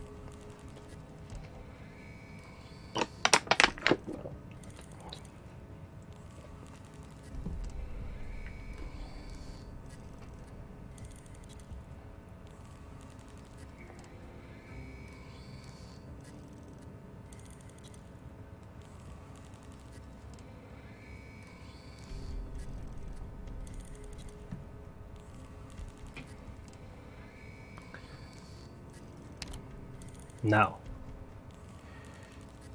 you speak of Übermenschen and strong souls. People like that might actually exist. People capable of transcending time, limitations, and this very land itself. But Professor, you are no such man. Your words of the weak, mediocre masses so ridicule. They are the desires of a human. Transcending time, limitations, and this land itself? Aye. In the myths of Minos and Kirag, gods are the bestowers, masters, and deciders of all things in creation. But science is by no means a god. It's just a path for people to traverse. It needs to be examined from time to time, repaired from time to time, and reigned from time to time. The fruit it bears should not be the grandiose vision of megalomaniacs, but precisely the mediocre expectations of the masses. No, get away from it, Silence. It's over, Professor. What you need is rest and recovery. After this, I'll take you to the hospital. The transmitter hub has been destroyed. Be it your experiment or Kirsten's plans, without the transmitter, there shouldn't be.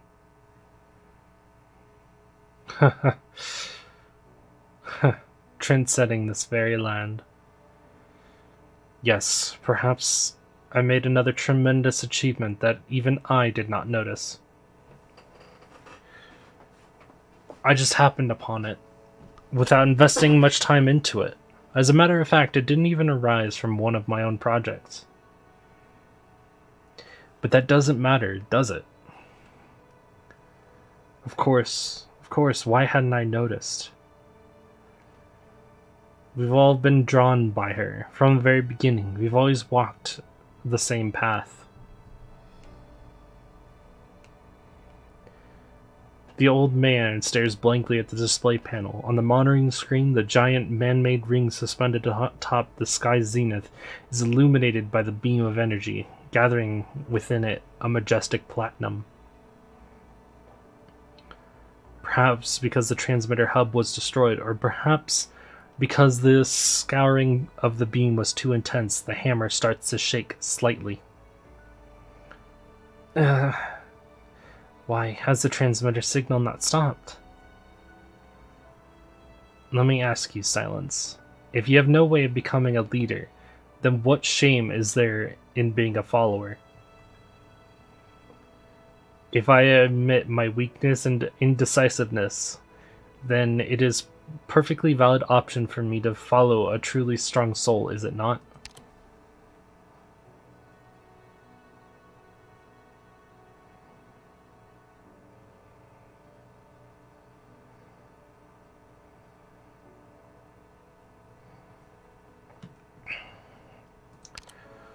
This was meant to be my backup plan, but now?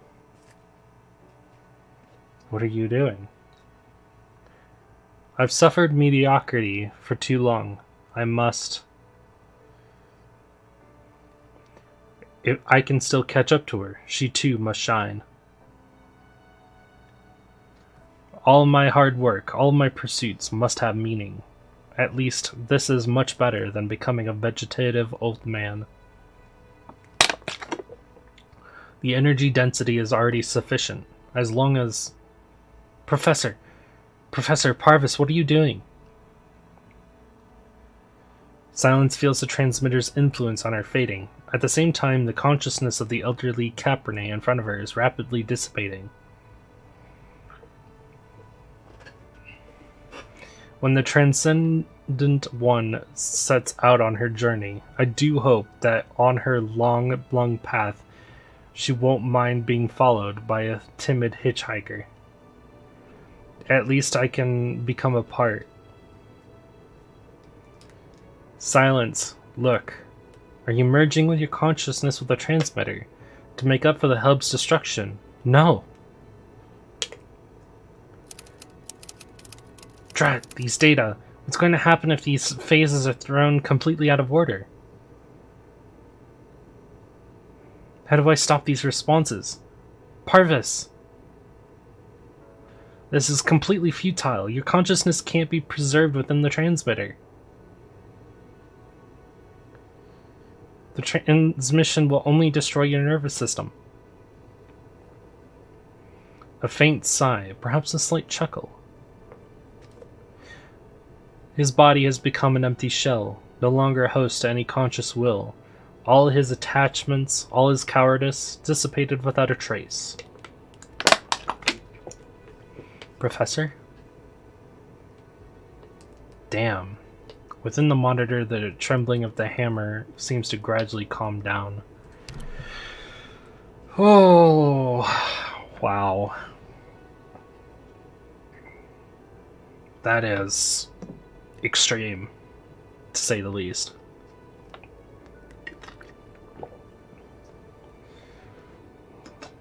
To say the least. He completed his experiment in a most unexpected way. No. How could this... Silence! Silence! Silence, are you in here? So you really were here? Step back, I'm coming in. Jesus, Ifrit. I finally found you. You had me scared to death, Silence. When I saw you snatch the car keys off the soldiers and floor it out of there, I knew you were about to do something really, really dangerous.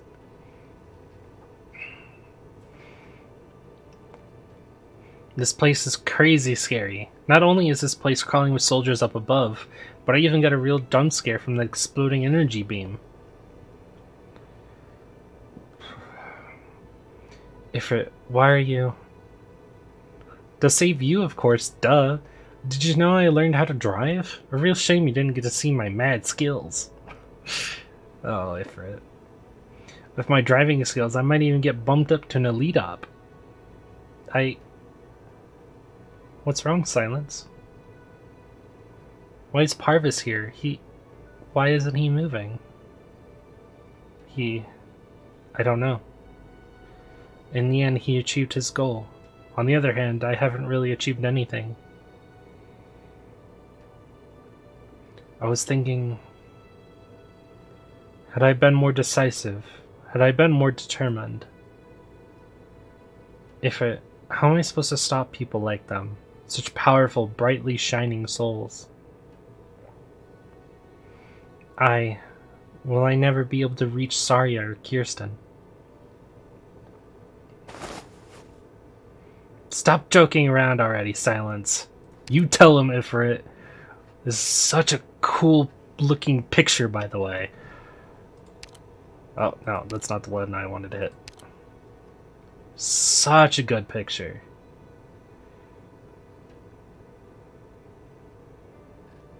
It's time for you to tell her what's up, Ifrit.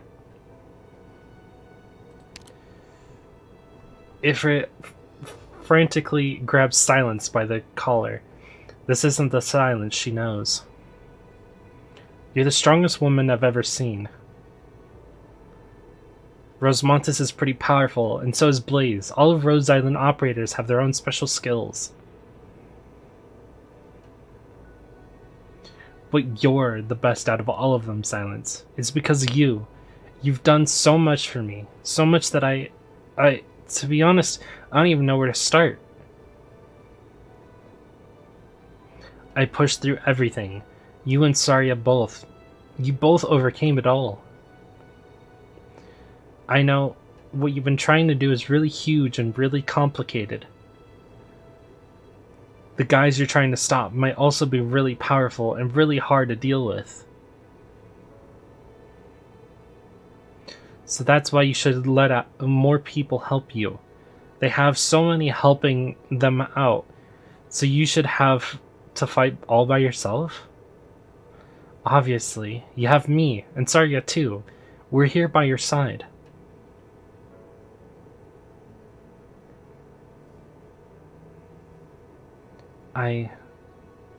Silence looks at the kid in front of her. Compared to 3 years ago, her complexion is much more robust.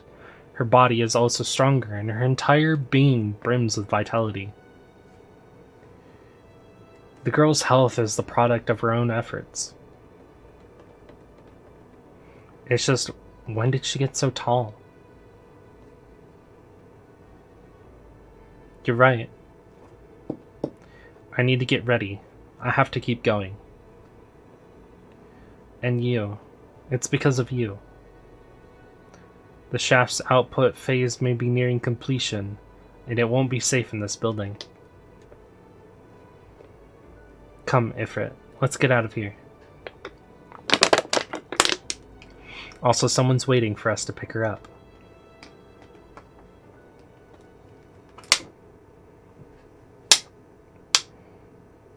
Back down here. As rudimentary a toy as it may be, the spear of a secondary civilization breaking through the sky for the first time was enough to render this nascent world dumbfounded. Doctor, regardless on how you see yourself today, you will find you need to hear the truth I speak. I chose to forsake my duty. I chose to forsake these lives that I have overseen for nigh immemorial eons. They are your kin, and thus you have the right to know. That is all. My kin? It's been too long.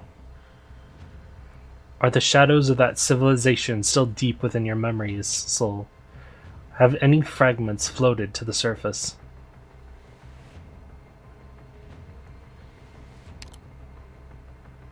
Priestess. Doctor! It seems like there is at least something there. In any case, there is no point in rehashing the grand visions of the past. Just use your imagination, according to whatever impressions still remain.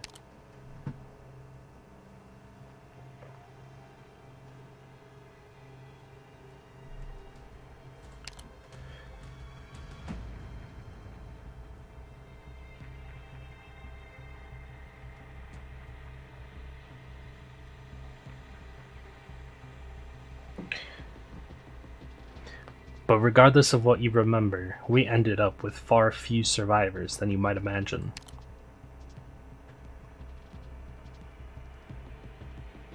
From great desperation was the Preserver Project born.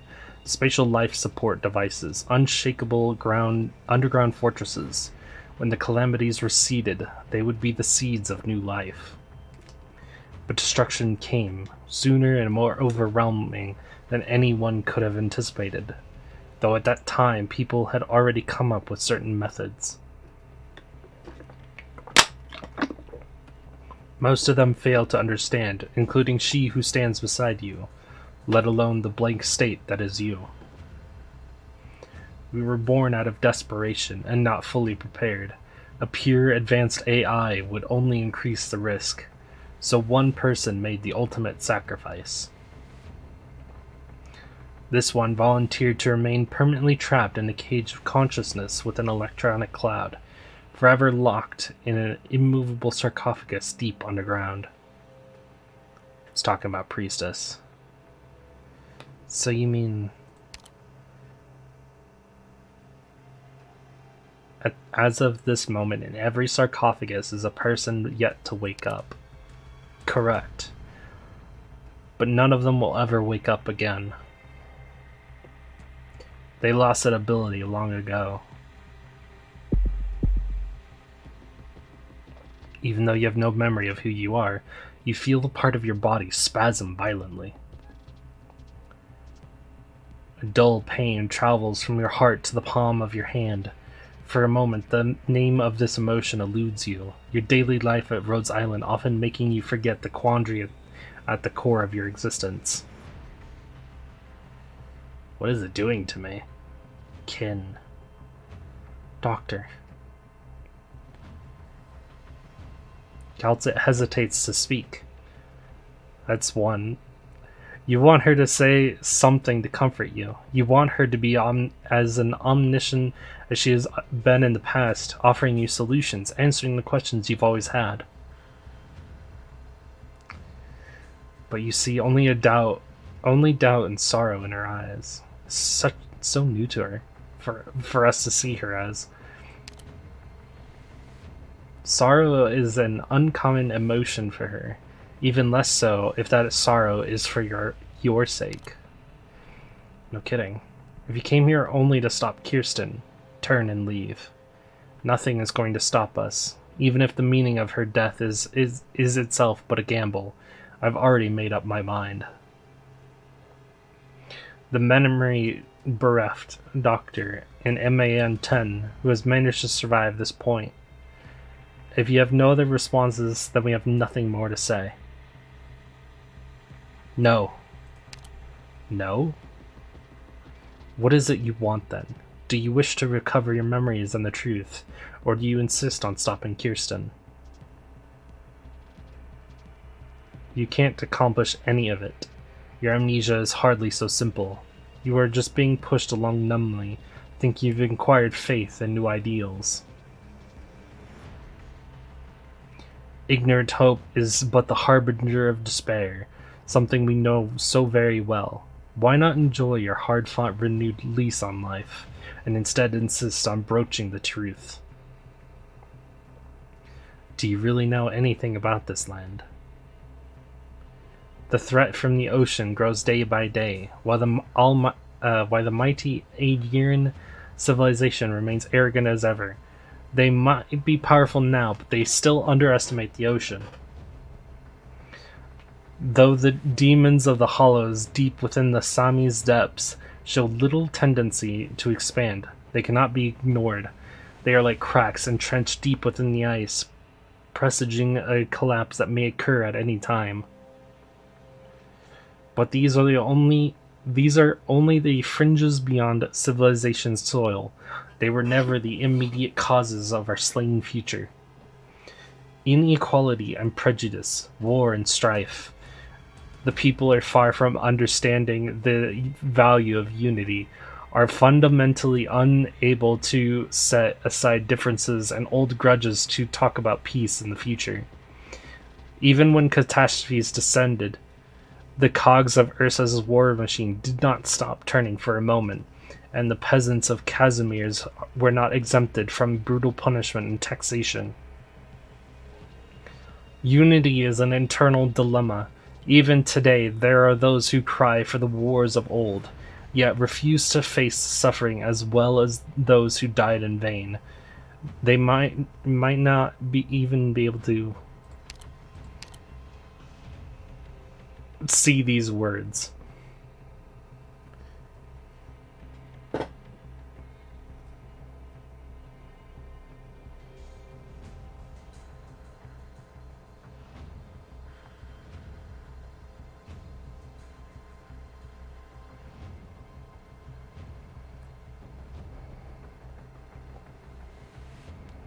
It's too soon. They are still too weak. A few lucid individuals do not represent the entire nation.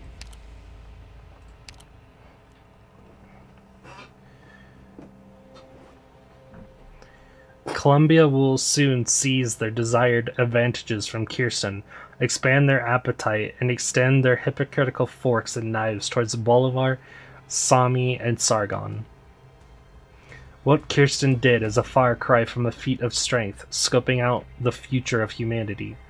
Even a slight deviation in all of this will become but a clarion call for the next round of conquest.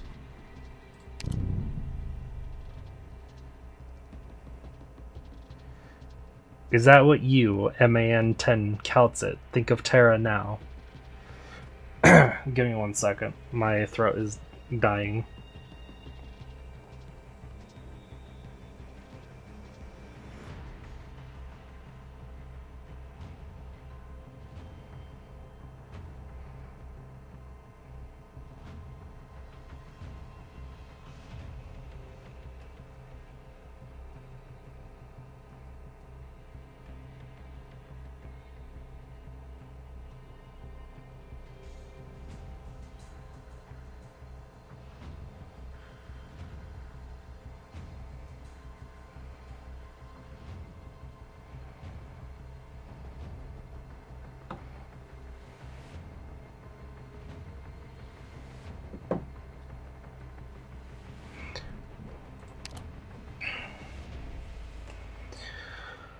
Fine then, I understand. For one who has walked with the civilizations born of this land, your opinion holds referential value.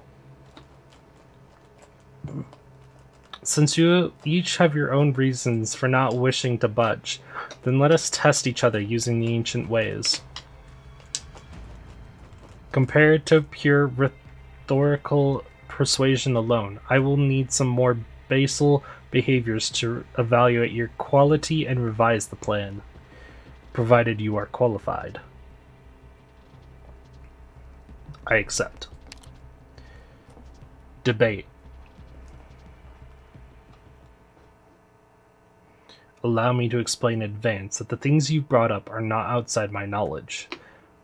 Through Columbia's databases, I have heard of this history. But I must reassess whether the two of you have the qualifications and the ability to warrant discussing larger plans altogether.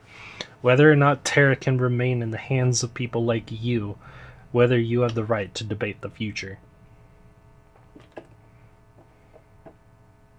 The time Kirsten spent here with me goes beyond language. Hold on, you two. We are about to begin.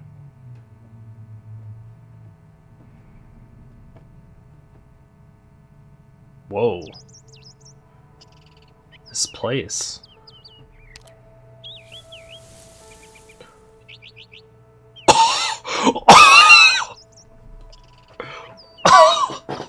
Oh, fucking no fucking way. There's no fucking way. We are getting fucking information on Priestess now. Oh my god. Oh my god. This is amazing. Holy crap. Oh. Oh my god. What the fuck? Oh. She's so beautiful, by the way. Oh. Okay. Oh, okay, okay. You really don't remember me. Priestess? No, you're not. Yes. This is just her cognitive resonance. Originally, this technology was supposed to be used to check the vital signs of those sleeping in the sarcophagi, or to preserve their dignity. Just like entering your dreams, shaping your dreams. For you, I am that dream.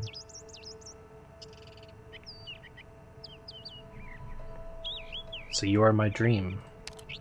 Close enough, but there's still a fundamental difference. Just as the philosophers and interlocutors did in the palaces of old, when thoughts collide and words are exchanged, cognitive intermingles and the boundary between self and non-self blurs. You currently play the role of the doctor in your language, in your dialogue with me, but in reality I am the one who plays the doctor, whereas you are actually me. Huh?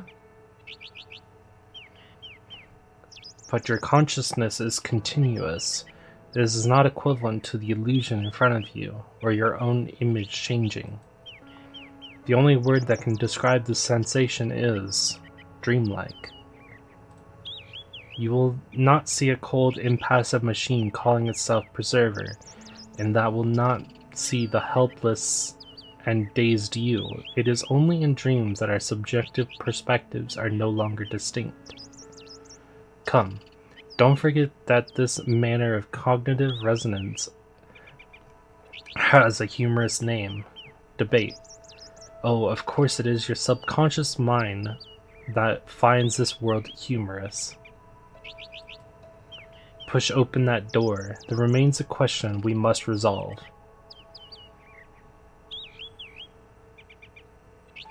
A question? She reminds me of like a taller administrator with longer hair.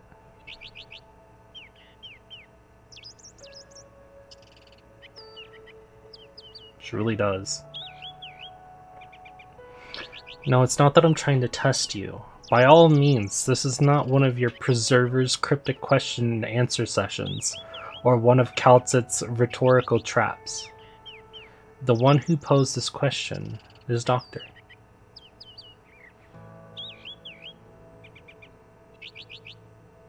But I've drifted along, never making things hard for myself.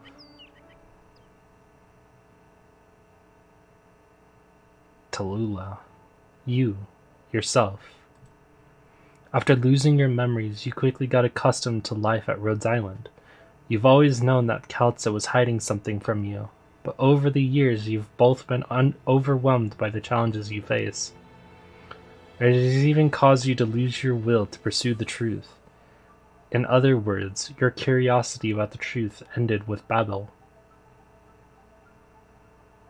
This music is so cool, or this BGM is so cool. When did you start thinking to yourself, this is fine? Do you really have that same obsession in the bottom of your heart to recover your memories? As more trust was built, certain truths gradually came to light, which even led you to self-doubt. But the two of you overcame these difficulties, which is why you're here today. But what about before that? Long before you took Amya's hand in Chernobog, long before Babel. Who are you? What are you? Where are you going? Doctor, who are you?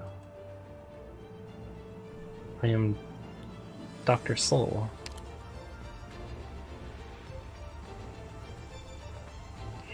There's something I want to tell you, Doctor. The doctor I placed my trust in is one and the same with the doctor who woke up in Chernobog and has fought by our side ever since. That's what I believe. That's what I've always believed.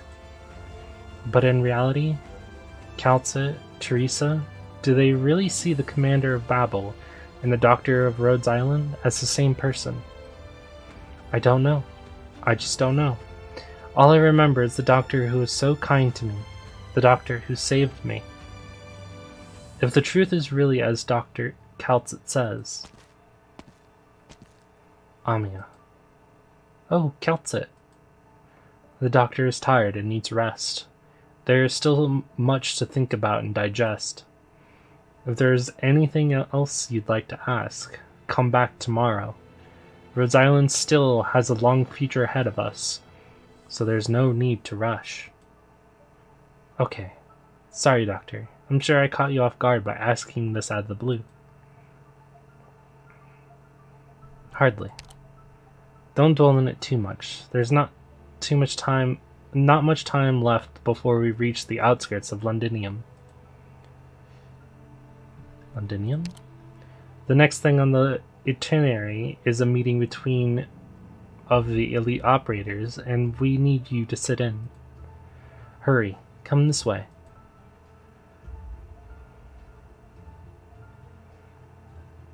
Ace. Why? Chernobog has fall.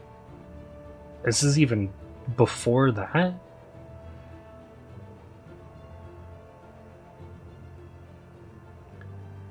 Chernobog has fallen into an atypical circumstance with regard to the infected.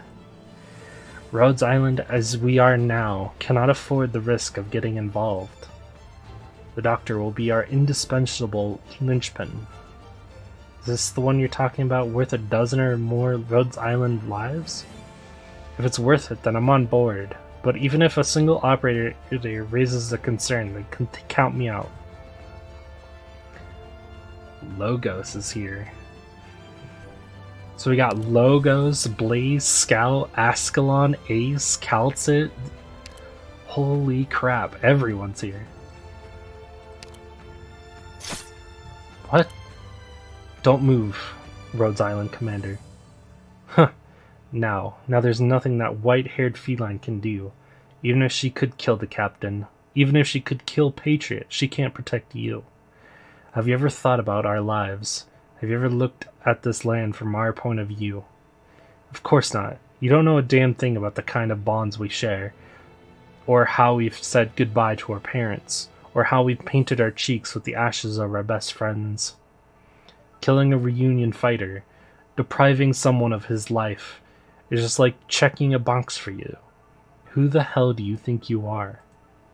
Have you ever given a serious thought to what it means for us to live and die? Of course I have. Watch out, Doctor. Wait, Amiya.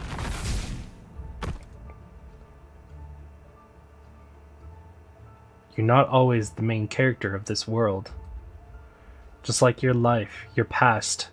Take a look outside the glass pane of PRTS. You can never understand everything, or be everywhere at once. Only those who face the truth deserve to be called courageous. The ridiculous thing is, you don't have the slightest idea of what the truth is. You've been kept out of the dark, and you don't understand it. And you're frustrated, even angry at your own ignorance. In the end, what more are you than a projection of the pincer beasts in a bucket around you? They all want to use you for a measure of consolation, to use you for what they want to obtain. The reunion already impaled by black arts point in the direction of those elite operators. But when you follow their fingertips, you see only a few foul beasts flying by.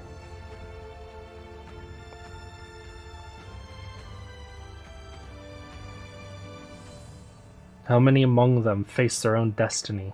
How many more stood behind Rhodes Island, eventually becoming arrogant overseers? What about you? You think you can completely sever yourself from the past, just because you've been shaped by the new memories? Even if you can, how will you reconcile yourself with the new you? The onlookers know nothing about you, yet they want to become you, and achieve that their vulgar desires through you. You. Are you truly worthy of trust? Do you need to be entrusted with such a heavy burden?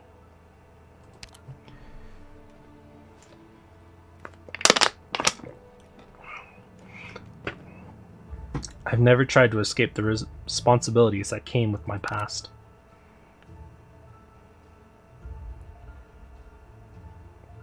But if the past does not help me fight for Rhodes Island, then I can only see it as insignificant. This is not a matter you can decide on so cavalierly, Doctor. Can a criminal be exonerated of his sins just because he lost his memories? If a good person loses her memories, does that erase the good that she has done? For you in particular, your lost memories are not so simple. Perhaps you yourself are not aware of what you have lost. What manner of answer, then, are you to provide? Able to provide? Doctor. Hand. Take my hand. Beginning of the game right there. Then as the doctor, I will make the correct choice. It is not the memories of the past that guide me, or the events from then to now that have reshaped me. I am me, just as I've always been.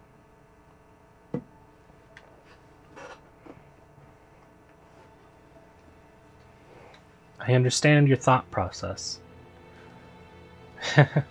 Just as you've always been. Choice words from someone who cannot even recall events from a few years ago. Even when you come to grasp the truth, be it past or present, is it because you simply know it, or because you remember it right? You are a completely new person, but don't worry, you are also the version of yourself closest to your true nature, because you've gained a chance to pursue hope once more. I'm truly curious what the future holds for you, Keltsit, and Amya. Sadly, it's not a future that I will be a part of. Are you Teresa? Don't worry about it. I'm just doing a little favor. After all, I'm just a phantasm born of the debate mechanism. Whether I'm real or fake was never that important to begin with. But please remember, whether or not it came from the deepest recesses of consciousness, just as I've always been, this will become the most important footnote of your life. Only when you truly realize the significance of the words you blurted out can you live up to those who love you and those you love. It's the Rhodes Island Lineship. We should all grasp our own destinies. That way, there will no longer be any such thing as preordained destinies in this land. You are the only antidote, but also the poison that can destroy everything. What truly hinders us is neither Uranium nor catastrophe, neither sea nor sky, but rather ourselves. Believe in Amya, believe in Keltsit. The dark, endless night is quickly approaching, and you all must become our sole ray of light. Until next time. Whew, that was too small. That was amazing. That was so cool.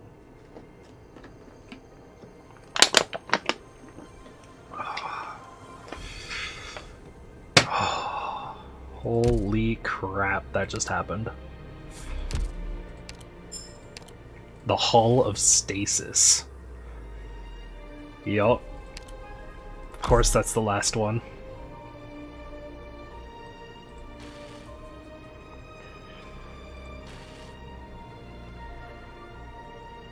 I still don't know what hammer stands for.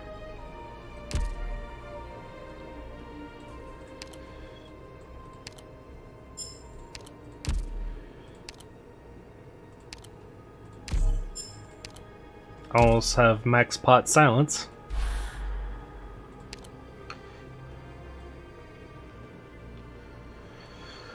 Oh.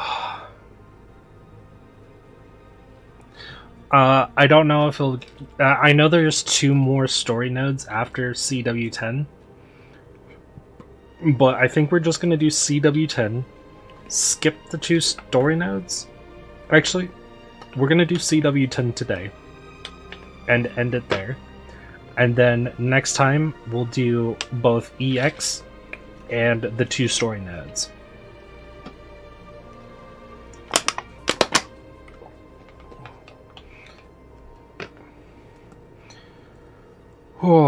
Because we've made a lot of progress today, and my mind is blown. Oh my god, my mind is blown.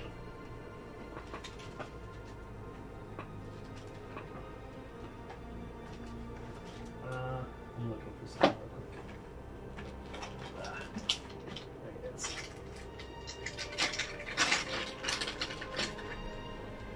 Need to grab one of these. Alright. The last one before we end the stream.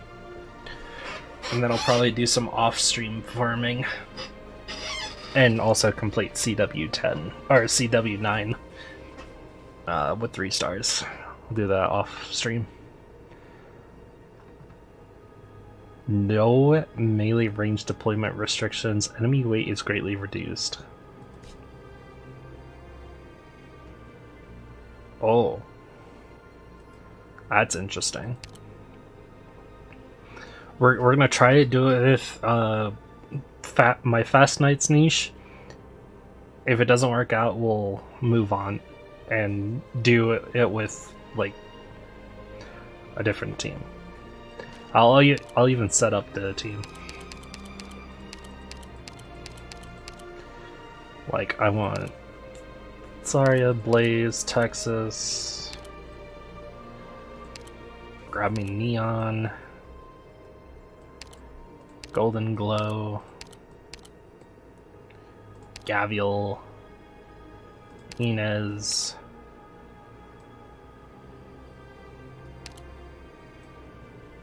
I want Kaltzit.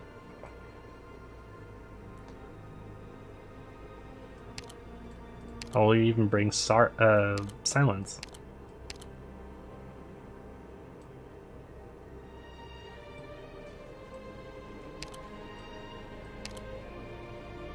We'll bring Rosemonthus too, why not? Horn.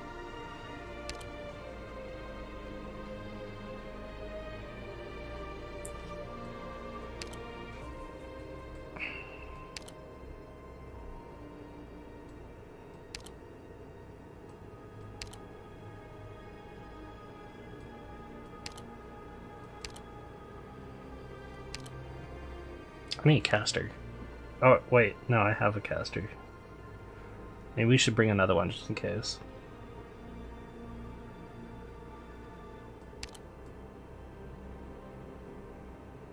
Bring KOB.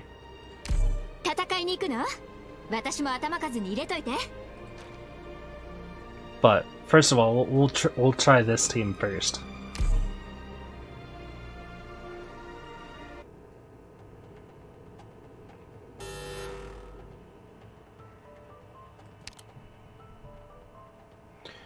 Over here. Surround her. Don't let her through.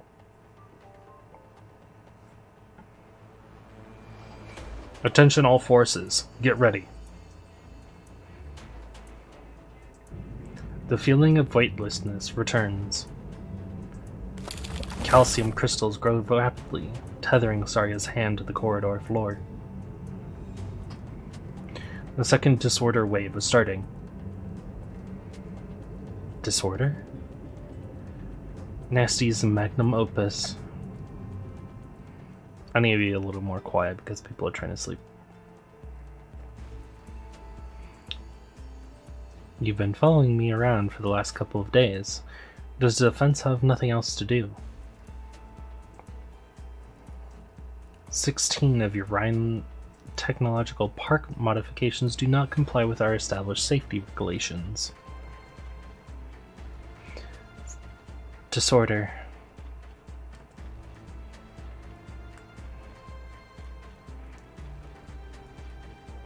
You. Abandon the sense of balance inside your mind. Instead of fighting the chaos, try adapting to its rhythm instead.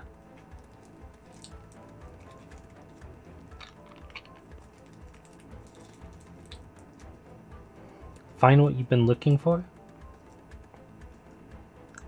You've reconfigured several key structures in the park. You don't seem to be following any rules, but the connections between the components make sense. I could have never imagined that structures like these would be possible. A linear language constricts most people's imaginations. If you have a specific future in mind, you must first conduct a dialogue with the destination instead of brute forcing a route.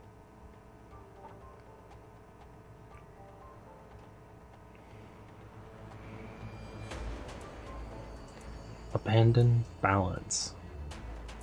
Perceive the destination. She frees up both her hands. The next shift in gravity comes abruptly. As she lifts the ceiling, she takes the opportunity to maneuver her trajectory and jumps over the soldiers hot on her tail. Calcium crystals follow in her wake, drawing an arc.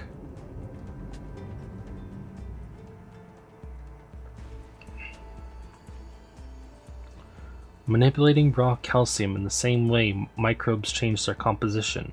How very enlightening. The material morph extremely quickly, are adaptable and combinable with various organs, and thus have promising medical applications. This has been your research field ever since you were in college, yes? Why not continue? Because it's dangerous. Are you referring to the ethical issues arising from the construction of artificial organs with this technique? More than that. Giving new techniques to doctors may save lives, but if they fall into the hands of criminals, they could also be reduced to weapons of destruction. I almost forgot how rich with calcium our bodies are. Therefore, I've determined that my research in this field must be suspended until effective control measures have been established. It's a terrible pity, you know that. If you ever change your mind, Rhinelab would certainly have 2 sections specializing in life sciences. Rhinelab needs a defense section more. I'm giving you my data in the hopes that you can combine our experiences to better evaluate the risk of the Chimera experiments. Don't go too far, Parvis. The cost of pushing our boundaries will be too high for us all. Then where does the boundary lie? Countless studies have been shown that the evolution of life has not been a gradual process, contrary to the theories of the earliest scholars in the field. We wouldn't be standing here right now if we've only been taking one step at a time.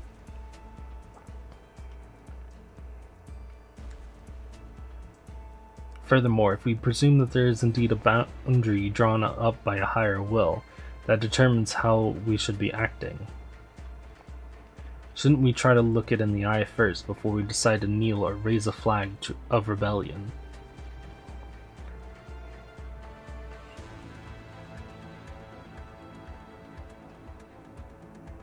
A boundary. This corridor is also a boundary.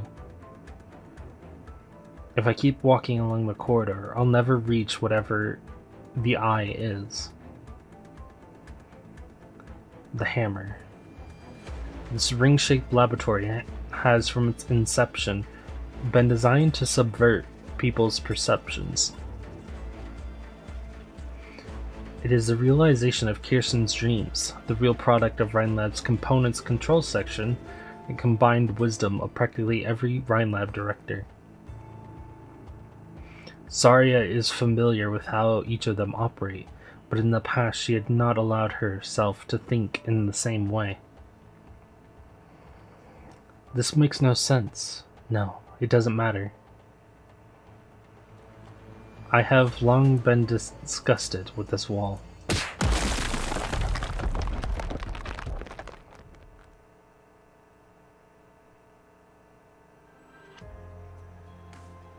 The telescope we borrowed from the Stargaze Association broke down. Don't worry about it. The view here is great. You can see many stars with just the naked eye.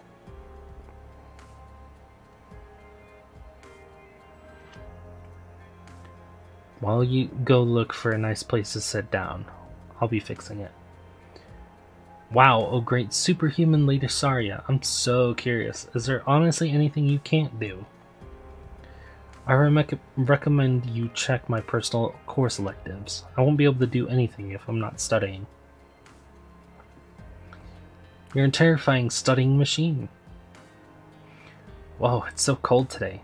Want a candy? Cream puffs? Hot chocolate? Consuming sweets this late at night is not conducive to good health. Boring. Kirsten, look at that rock. What do you think it looks like?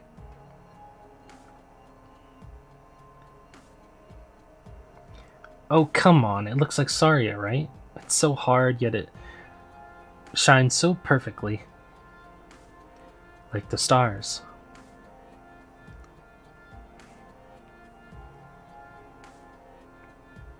Kirsten grabs a shining stone and looks up. She seems to be comparing it to something as she moves the rock around. Something's wrong. There should be a star here, but there isn't one. I've done so many calculations, and yet I haven't figured out the trajectory of the stars.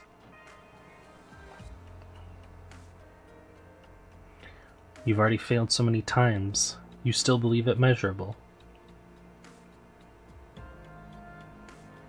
I prefer to say that I don't believe. I can't believe in all the rules I've been taught. I don't believe that humanity will never be able to pierce the star pod, let alone believe that the star is only as small as we see them. There's no way you will believe that we can fly all the way to the stars, right? I thought only a kid would believe stuff like that.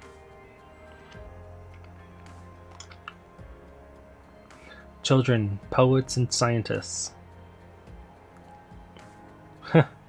Whoever said I wasn't one? Scientists do not believe that dreams are false, because what they are essentially doing is proving to all of humanity that dreams can come true. Gosh, you really have a one-track mind. So Kirsten, when our Rhine lab becomes a full-fledged public company, are we going to keep that lab on the name, or change it to Rhine something else? I'm studying ecology, and Saria's research in bioengineering and microorganisms. So the two of us are down to keep it nice and generic. 2 against 1. Us in the life sciences. Just kidding.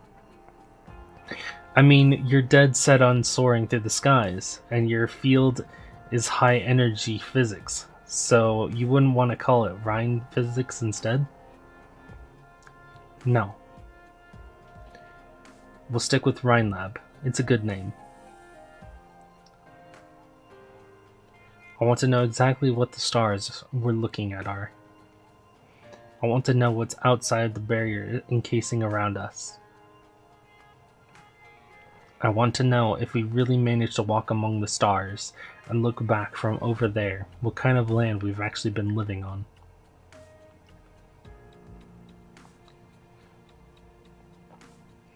All the questions I seek have mostly to do with not just me, but we.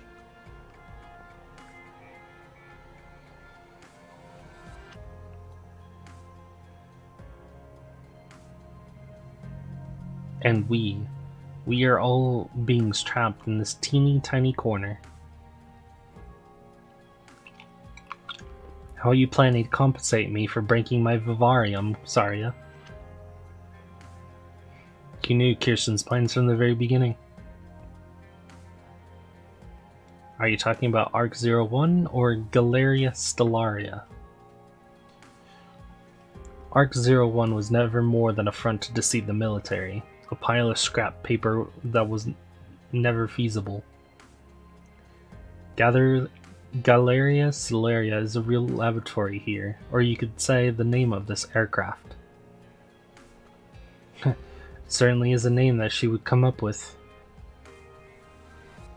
Yep, the only thing she thinks about.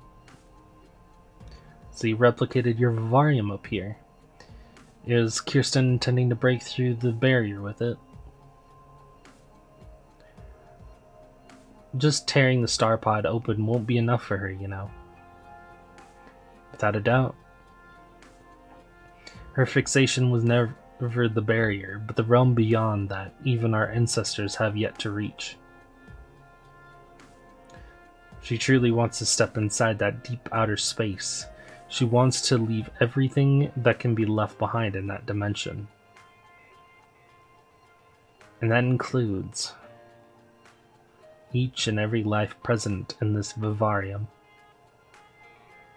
As soon as I heard about the project, I started gathering a variety of plant species that might be able to survive in the environment outside the barrier.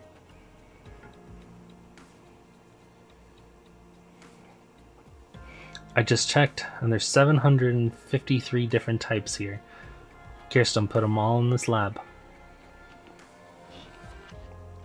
I'm pretty happy about it. We'll be able to find our answers together real soon. You want to know if life can exist among the stars. And especially yourself. Yep.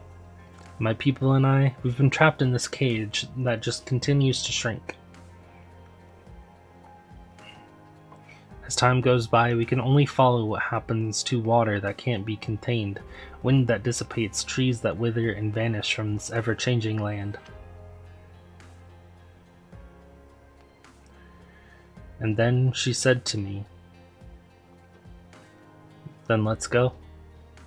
The land is not your home, but beyond it, there might just be a space untainted by Elysium that will really accept you and your people."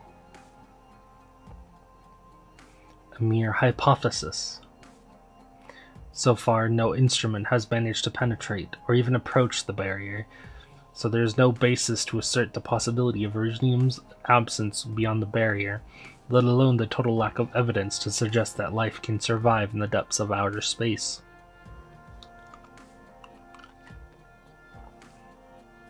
I know. It's just a dream. There's no evidence or data to support it.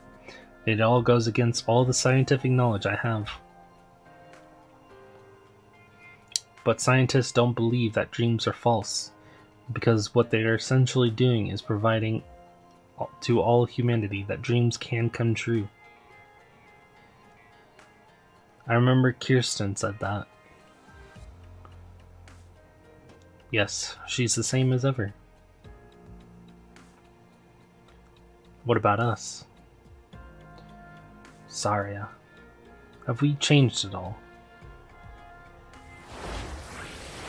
Water spreads out like hands in all directions, pinning Saria to the wall. Saria has never seen water this fierce out of Mulesi's.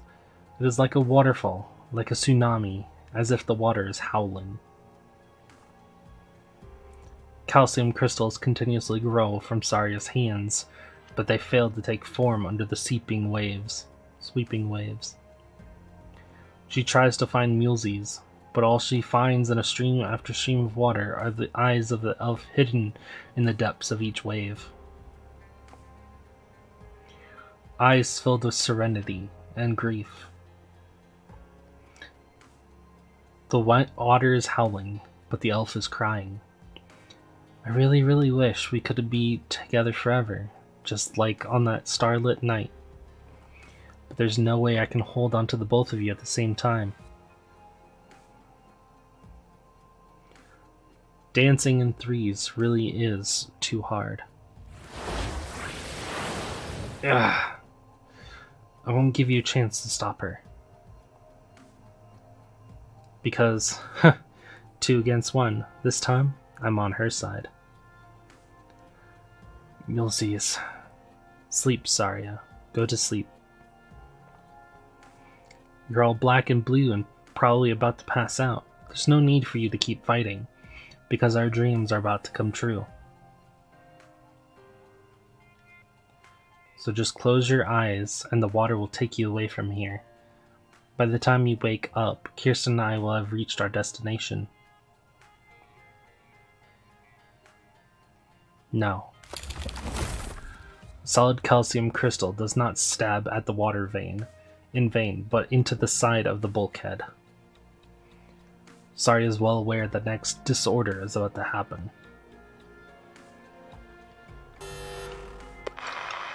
Warning. Energy overload initiated. All secondary compartmental gravity systems and dampeners have failed. Attention all personnel. Energy overload initiated.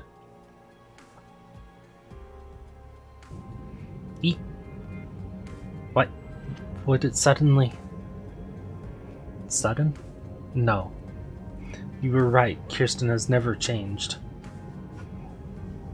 The instantaneous gravitational shift causes streams of water to lose direction. The enamel piercing through the bulkhead firmly fixes Saria on the spot, but Mulesi's is tossed outside along with her water. Saria! You're the same as ever. Whenever you get nervous, you forget how fragile your body is. No, catch me. I don't want to leave. Not alone.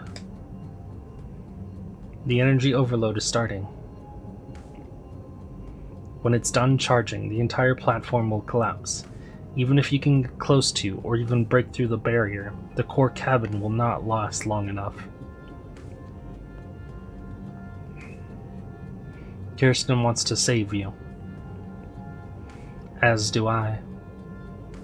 You. Yes, I want to bring her back. Mulesi's, after gravity returns to normal, leave this place. What happens next is between the two of us.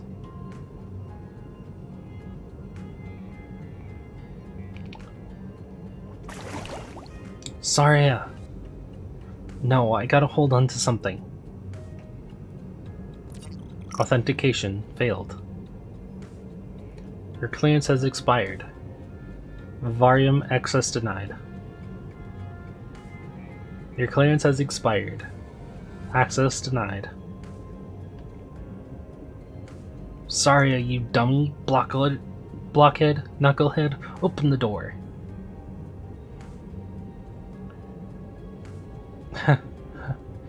I've really been abandoned again.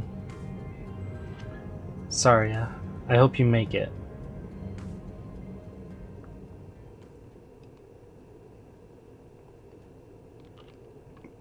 Saria stands at the door leading to the deepest part of the lab, knowing her target is just inside.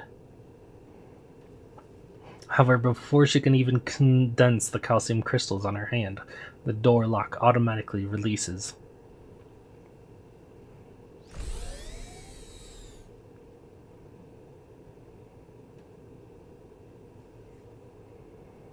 Compared to the previous era filled with instruments and equipment, this place feels more like a temple of the stars. A sphere made of smooth and flawless metal shows off its dazzling beauty under the soft light. Spheres of varying sizes slowly glide on the predetermined orbits one after another, with their paths changing now and then. The irregularities intertwine with each other, but contrary to expectations, they form an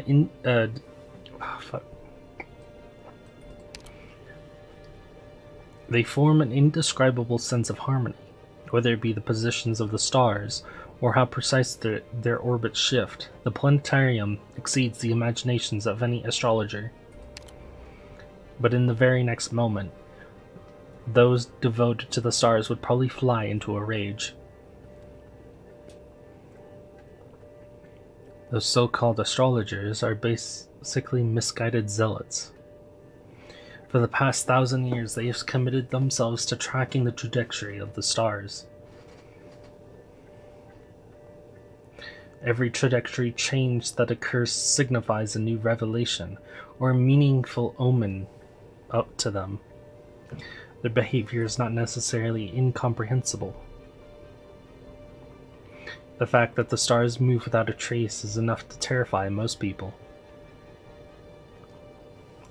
To believe that the stars are mere pawns of an indiscoverable being, that their movements and trajectory changes hold any meaning is obviously the more reassuring choice. However, Kirsten extends a hand toward the planetarium.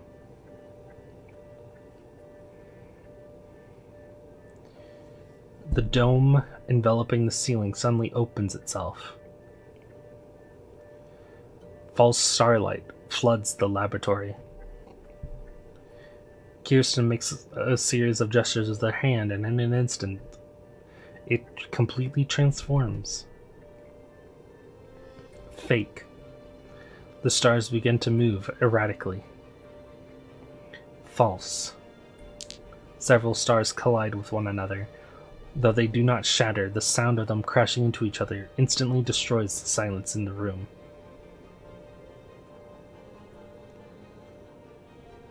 Fabricated. However, Kirsten's expression does not change at all. As if everything is as it should be. The trajectories are really just invisible. Then how have we avoided colliding with other stars throughout the last millennium? Are we so special to have avoided such a fate so far?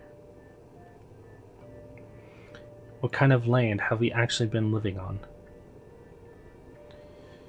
Where exactly are we headed? These questions, I've whispered them in your ears too many times to count.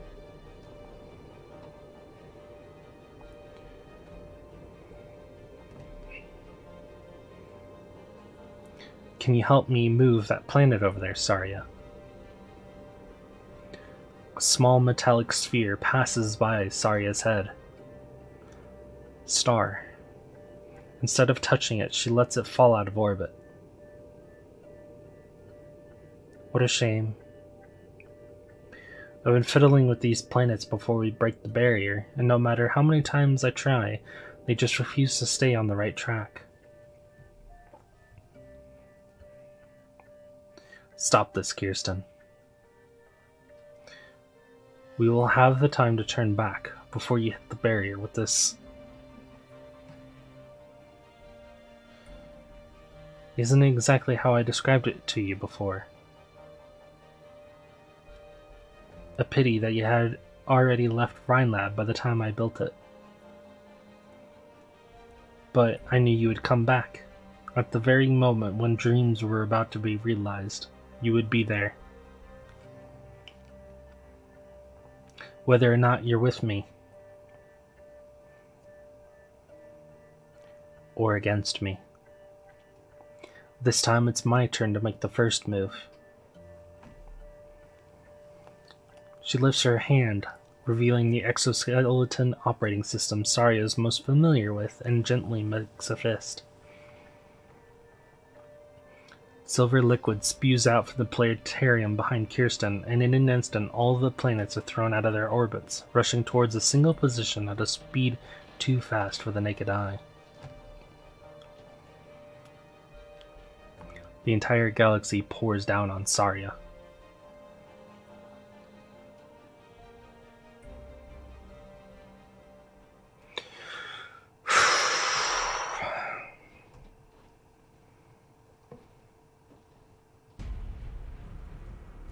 Here we go. The hunt begins. From shadows!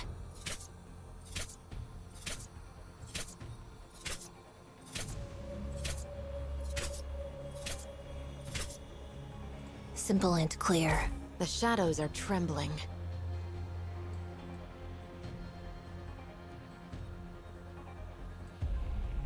I'm listening. Oh, actually. Don't keep me waiting. In time, I'll find the right place for myself, too. Engaging. Fight or flee, it's no use! Standing by. I see them. I'll be right back. You've gone astray.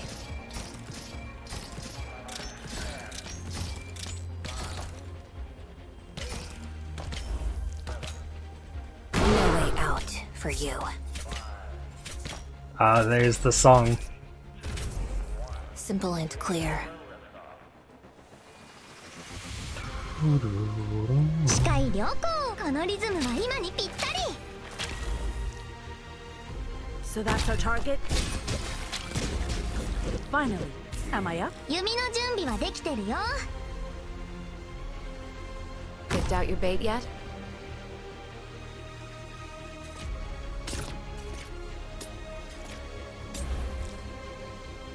Kirsten. Pass on your last words. She can't be stunned. Good to know.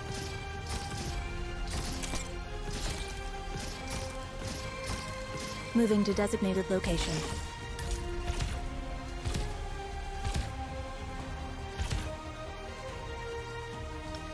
Damn it.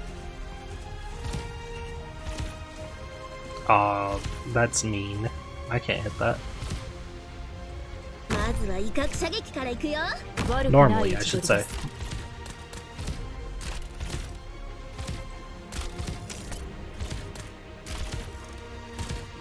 セイロン様と違って私は情けはかけません。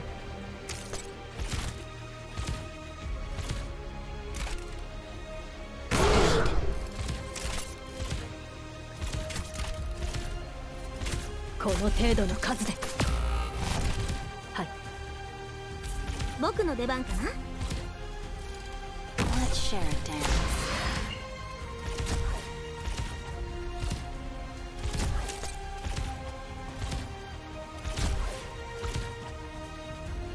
Yes, lift your voices. Sing for me. Sing for me.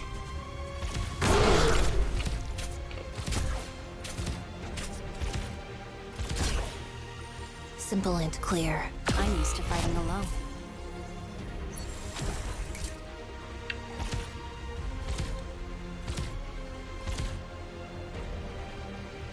So that's our target? That all you got? Finally. Am I up? I see them. I'll be right back. Oh, now she can be stunned. From shadows. I know what to do. Don't order me around. Need speed to succeed. She Hurry can't up. be blocked.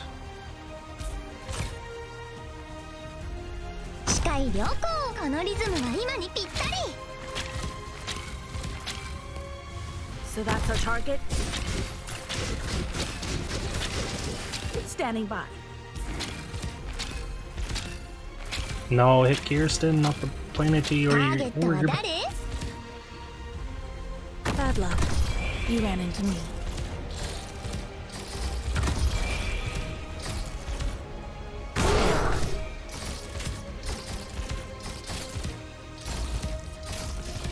Need speed to succeed. Hurry up. So that's our target? Fight or flee, it's no use! Standing by. Ugh.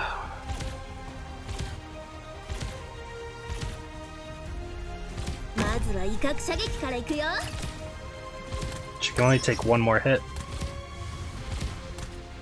There we go. Bad luck. Gotta use Texas You ran here. into me. What is it? I think I need to retreat her because she's not actually doing anything right now. Moving to designated location. Simple and clear. One attack is enough.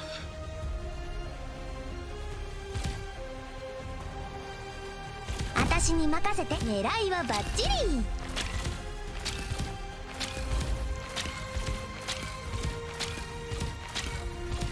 Oh, you're so close. Distract them.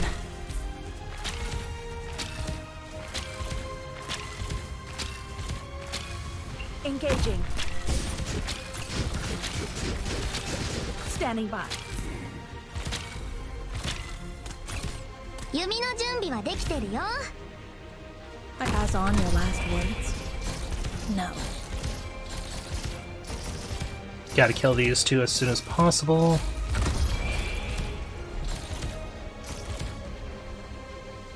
Picked out your bait yet?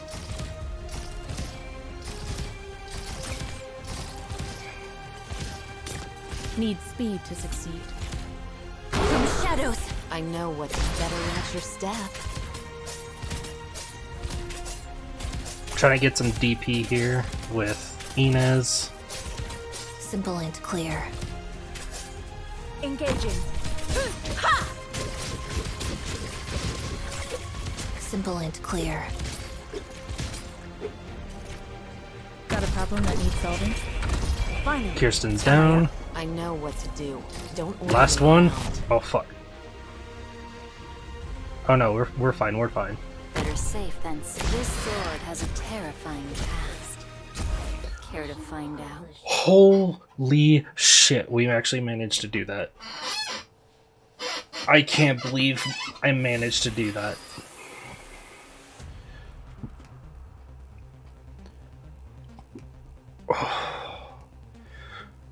I think this is the first boss that I actually have managed to do since I've started doing niche, this niche nights, that I've actually managed to complete. Oh, Anime Life, welcome to the stream. I will be right back because I need to go to the restroom after that. I will not be long.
Oh, alright, I'm back.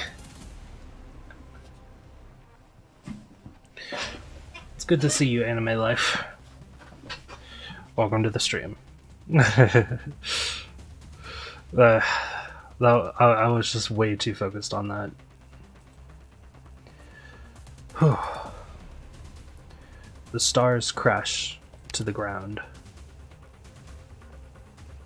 Someone lifts a head from the pristine white debris scattered all over the floor. What's the matter, Control? You were faster before. Since you weren't able to kill me, I'll launch my counteroffensive. Don't blink. The star is struck down by Saria re-afloat, setting off on a new trajectory. Kirsten's fingers flick to the side. Saria's legs suddenly feel 1,000 times heavier. The gravity shifted? You use this trick to send mulesies away. But it won't work on me. Enamel grows beneath Saria's feet like a pair of heavy-duty boots, holding her in place. And then she begins to move forward, step by step. Instead of refining the way you generate calcium particles, you've simply increased the release speed. The enamel you're generating has gotten even more brittle. Hardy resistance isn't enough to cross the finish line. A metal planet shatters the enamel barrier, hitting Saria on the shoulder. Saria does not cease her advance.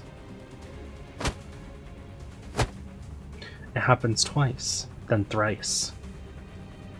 Saria continues to speed up. Saria, stop. Stop? That's what I said to you. I can tell you all about my plans. I know. Then why do you insist on stopping me? There's no other victims in this plan, I just wanted to set off some harmless fireworks over the skies of Trimount. The moment Hammer finishes its job, both the military and Maylander will breathe a sigh of relief. The residents of Trimounts will be momentarily captivated by the spectacle unfolding them in the sky, but soon enough their focus will be directed toward each other, more deserving concerns. Rhinelab might be the most affected party here. She will lose her control, possibly several directors, and the confidence of powerful Colombian organizations. Then you should have stayed on the ground.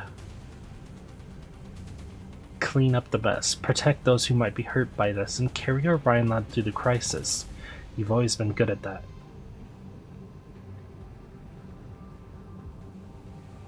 You forgot again. I resigned. A long time ago. People like Blake like to call scientists mad. And we couldn't care any less. But science is supposed to be rational. Kirsten, when I first heard the story of your parents, I thought they shouldn't have seen an ending like that.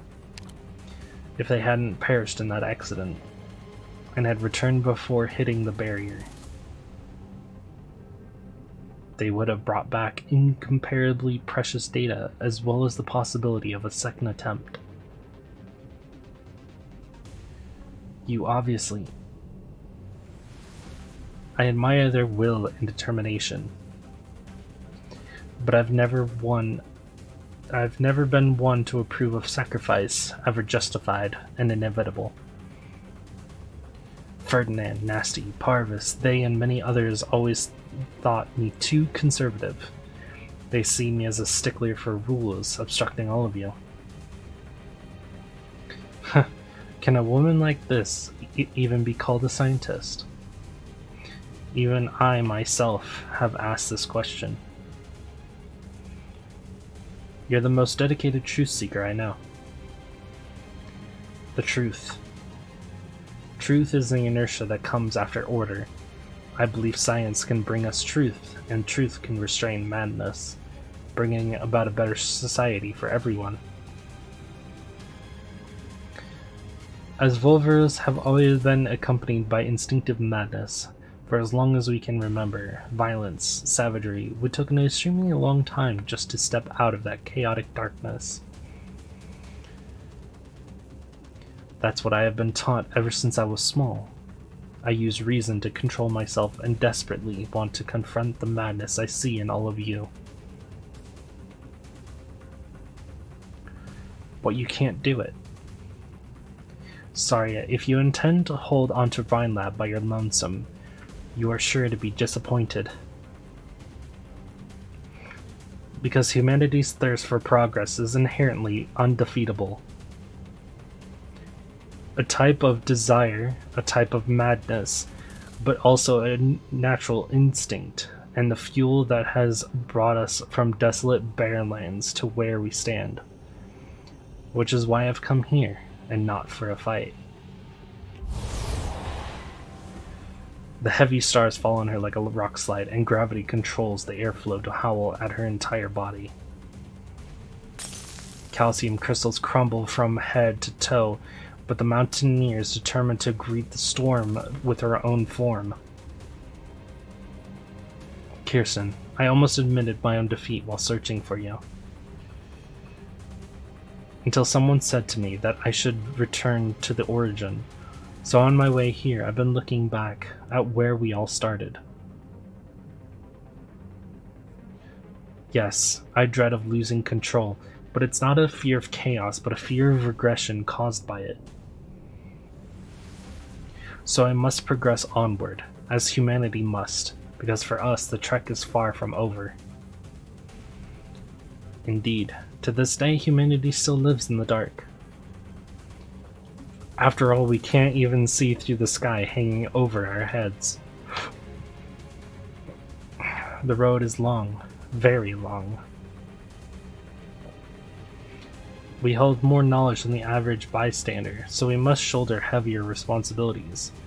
We should, ahead of them, eliminate any dangers and carefully lead them on the path forward. A real pioneer should be clearing the way for all humanity instead of jumping headfirst into the abyss, never to return.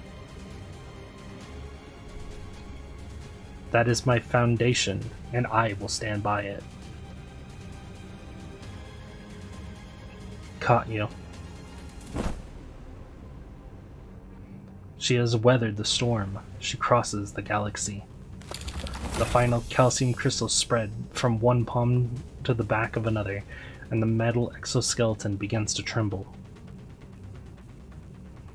The synthetic stars ceaselessly revolve around the two in unison. Everything else around them has sunk into chaos as a result for their arts colliding and destroying each other. Only the Protector's will remains unshaken as the Earth.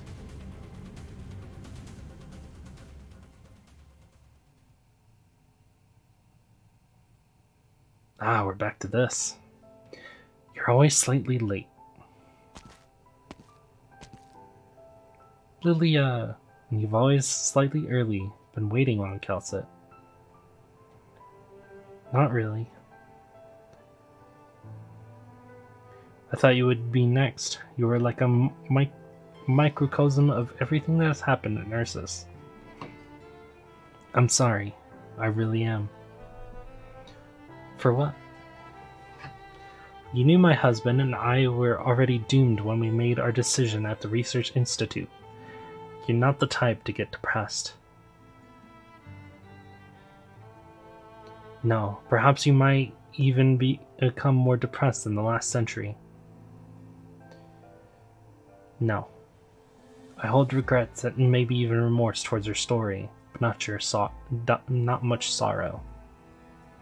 I'm talking about your daughter. Folinic doesn't live in the better era that you wished for, an era where hate and violence have been forgotten. The same goes for Ludmilla. Like I said, you're like a microcosm, Lilia.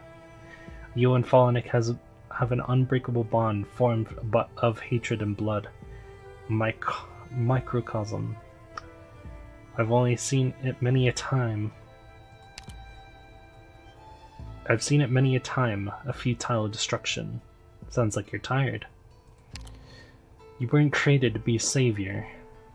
You can't level a mountain with the finger, or destroy a city with your eyes. Just what kind of plebeian would hope that you were invincible? Do those fools think they could uphold a civilization teetering on the edge of collapse with just violence? There might be some with such a hope. They hope that I can bring them a future, hope to survive in my country, hope for a victory under my command. You failed them because you're just Celtic. Our conversation has yielded no answers. Yes, you've admitted it. You're tired. But why? You're always on the path of avoiding self-destruction, but the power you hold is just that minuscule. There's no way you can teleport from Victoria to Ursus, or monitor every Sarkaz on Terra to see what dangerous witchcraft they're delving into this time. Whatever you do just grows more and more futile, so you're starting to get impatient, right? And especially with... I know.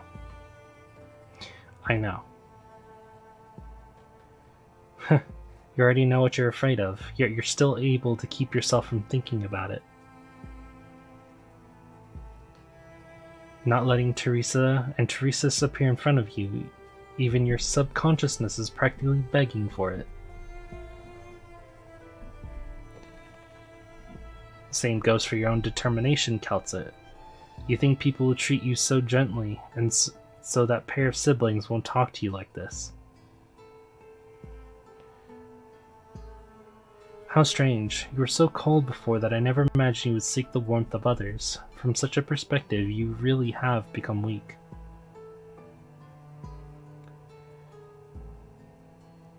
Spring is chilly here. I'll catch a cold soon if I stay out longer. We should go somewhere with a warmer spring. Shall we go inside? Sure.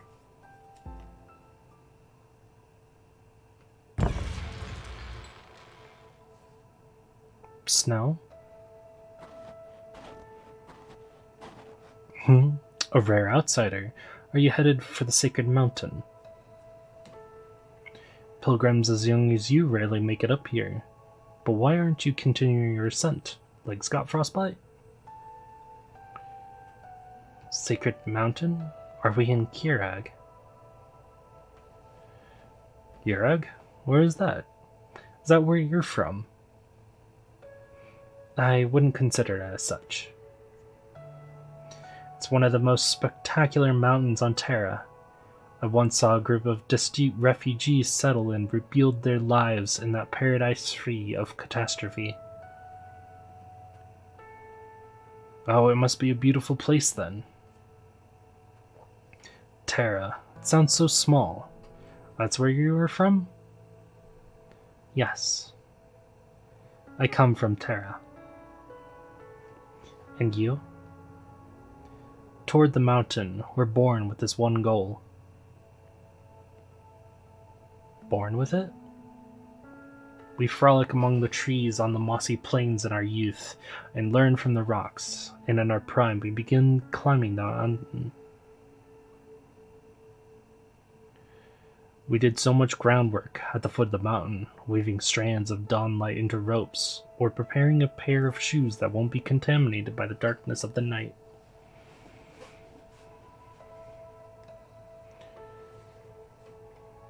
And then we begin climbing the mountain. The road is long and full of obstacles, and we only harvest resources from the valleys. Fortunately for us, the Sacred Mountain is merciful and feed us with death. So we dedicate our long lives to this mountain path in return. It must be an exhausting journey, coming all the way here. Exhausting? No. The snow does not mourn its melting. This is all from self-flattering efforts of others, while we are just climbers. What is this sacred mountain called, and what should I call you? This mountain is called Time, and us, we are just insignificant lives. Time is such a grand thing, isn't it? You should be well aware of this. Will the mountain change? Has anyone reached the summit? I don't know. What I mean by that is, maybe. Try shouting out the abyss of time. The response you'll receive is a gift from the sacred mountain. Time will not give you an automatic answer, but it will respond. Our predecessors called this response fate. And fate is the echoes of the crisis of life. Or cries of life. Have you never done this before? Well, it seems like there will be a blizzard tonight. I should go prepare dinner and find a place to set up camp. Do you need a place to rest? We can go together, girl. Sure, old man. I'd like to know, what's there to fill your stomach? Perhaps we'll be having despair, child. Maybe you can finish your prayers before dinner. Do your shouting before the blizzard blots everything from sight.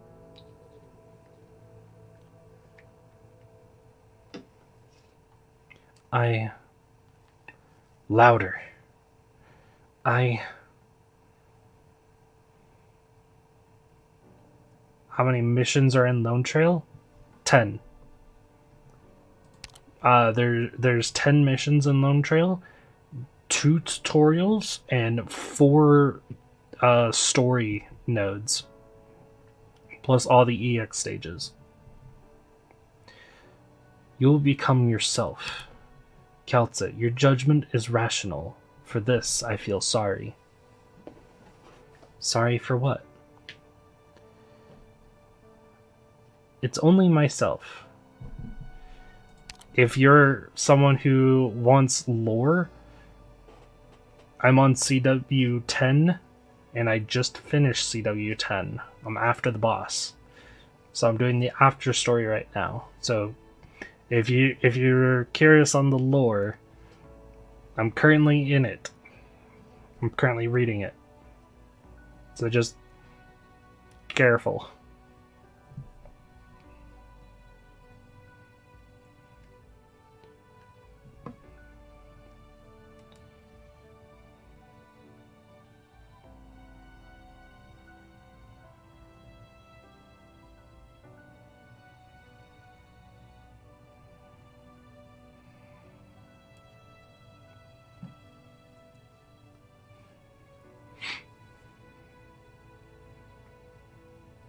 But after this story bit, once we finish it, we're going to be ending the stream.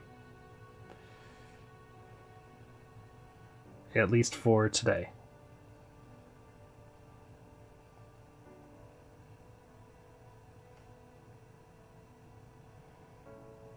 Because we're going to do the last 2 story nodes on a separate stream.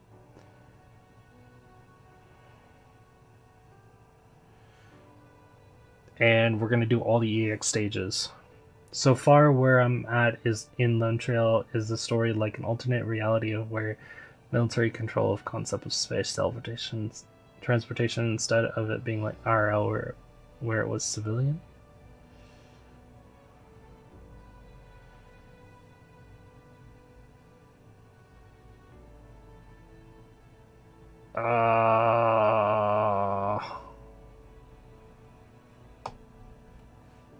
The question confuses me. However, something that is really cool, if you didn't know, someone who worked on Baldur's Gate praised this story from Arknights, this event story. So, pretty hype. Because I am your time. I single-handedly caused your distrust towards humanity, your pessimism, your dismay, and your impatience with no way out. However, from her and on her, you saw a possibility. Out of your tendency to be overly cautious and anxious, you suspect that this feeling is merely a judgment caused by your irritation. After all, the world is breaking out from your knowledge and control, and the new you was only born not long ago. And yet you've considered it many times before. How much easier would be if you chose to trust them instead. I am your time, Kaltzit, your omniscient fool. That's it. You omniscient fool. I saw that. He said it was better than Starfield. To have your event praised by a writer for a critically acclaimed title is amazing. Yes, I agree. Especially a story from a gacha game of all things. One with no voice acting story, no and not one of like the huge popular games like Genshin, which we won't get into at all. I gotta lie, after reading this event so far, I can see why too. Starfield seems to be unwoke, defending having military in space, nothing warning us about the consequences, unlike Lonetrail, where it does sort of warn us of having military involvement with space. Yes. And honestly, it disappoints me with NASA and stuff these days. Fair. You forget the little details. You are not a chosen savior. You should not be. You're not always right, either. Space these days feels so commercialized thanks to the government controlling science. Yep.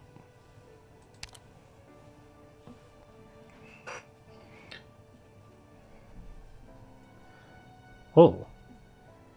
Life. Even if you already made up your mind, you know better than anyone else how limited time is, and there isn't much left. You should try giving up, and choose to trust someone you can believe in. You are not trusted because you are Kaltzit, nor do you become Kaltzit because you are trusted. You are the echoes of a valley, water dripping off a cliff. Your responsibilities way beyond what your abilities can bear, and now at least there are people to share these responsibilities with. What you have lost and gained in the short period of the past few centuries far exceed your former days, so long as they were that you could only use for progress and evolution. Everything is about to end, Kaltzit, and you know this. Will you stay your passivity, your pessimism, your apathy? Don't forget your original question. Don't forget the answer that you nearly had. Didn't Loken say something about how his projects were government controlled or something? Probably. I believe so. Go on, AMA 10. The meaning of your existence is more than you yourself.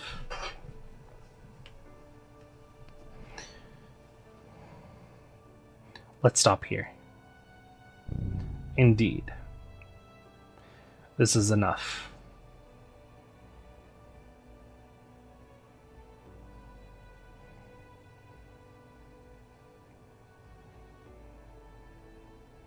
And the doctor? Calming down elsewhere. I do intend to spend a little time with you alone. I have a question for you, AMA 10 Kaltzit. For the past 10,000 years, have you really lived on this land? Yes. It seems you've changed quite a lot. We haven't interacted much, but you shouldn't be your current self. Remind me about how IRL or science is government controlled. If it doesn't benefit our government, they sometimes don't approve the discovery the scientists made.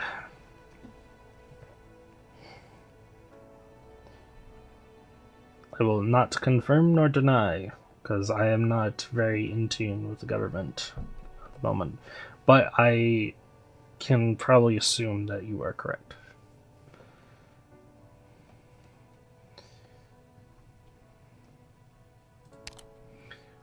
What did you choose? I've seen wars lasting several millennia, the rise and coexisting of nations and people growing from their misunderstandings and conflicts. But in the end, they all scattered to the wind, just like the sands of Sargon. But in the blink of an eye, history has already been given birth to new children. I've seen the cycle repeat too many times. The cycle itself looms large and weighs heavy, and I'm fully aware that time is running out. And then I ran into a unique opportunity. I once met two Tikaz who were closer than any creature in any era to the truth of continuing civilization. But now you are all as fragile as the trash on an asteroid belt. So how can you possibly talk of continuing? Wait, you are saying the Black Crown still remains on Terra? The Lord of Fiends, as the ancient Tikaz called it. Tikaz, those odd endemic life forms? What a fluke. I thought it would have been left behind on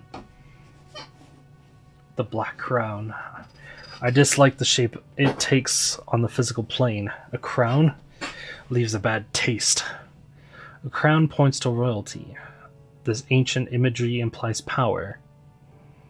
In this downward trend of collapse, where the misunderstandings over ideology and race push surface civilization towards self-destruction, with an extravagant mirage and peace and unity, the most direct method should be to use those powers to reshape the will of all living beings and fuse them into a singular form. What can a false leader made of memories, emotions, and knowledge even achieve?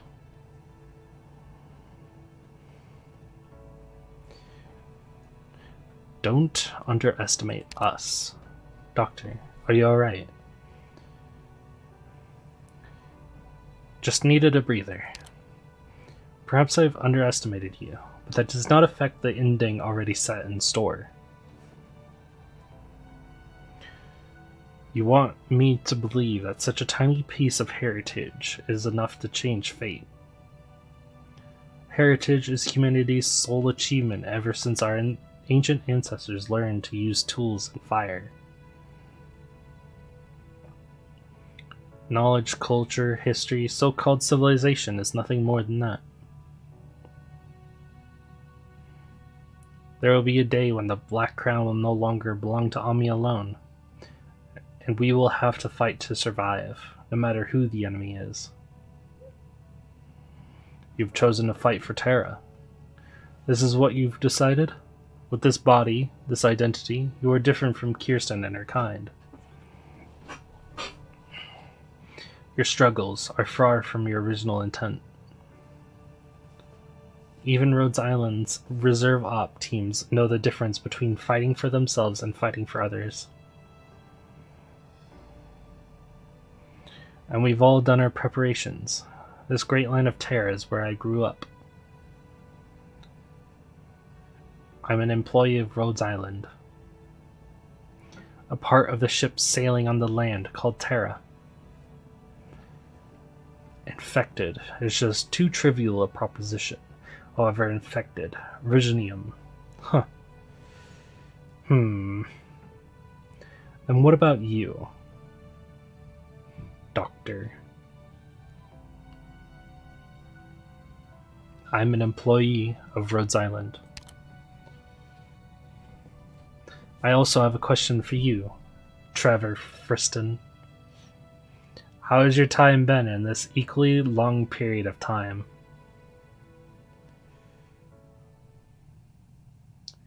Trevor Friston. There it is. The perturbation system has been lifted.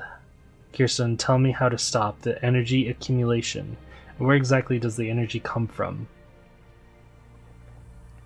This will be an extremely long story. I will try to crack the Galeria's control panel before I'm done listening. Saria, you know, the history of this land is far longer than most realize. I believe every generation produces its own skeptics, just like my parents and I. Have our adventures really been completely fruitless? And there was perhaps a more ancient point in time that the sky hanging over us was not as we see it today. I remember that one of the establishing goals of Rhinelab's investigation. Conventional exploration alone has already provided me with plenty of interesting information.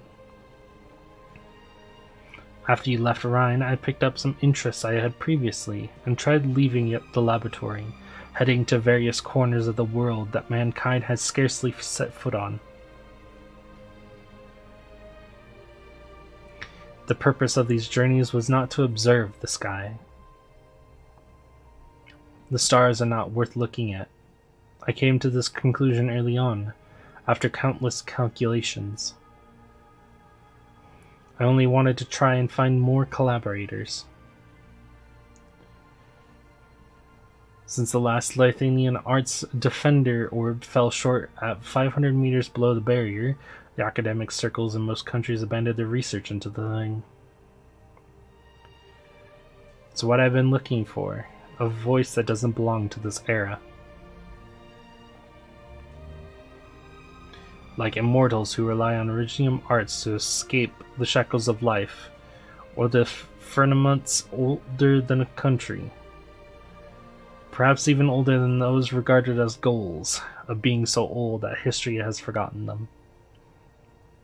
Before I set off on my journey, I had no idea what I was going to find. I just felt a calling across time and space directing me toward that door. And what was inside the door? Everything. I found the answers to all my questions, how I managed to trek across history to make it here, about the land's unexplored secrets, and about the myriad of possibilities for our future. But at the same time, I also saw the end of a civilization, and a spirit abandoned by time.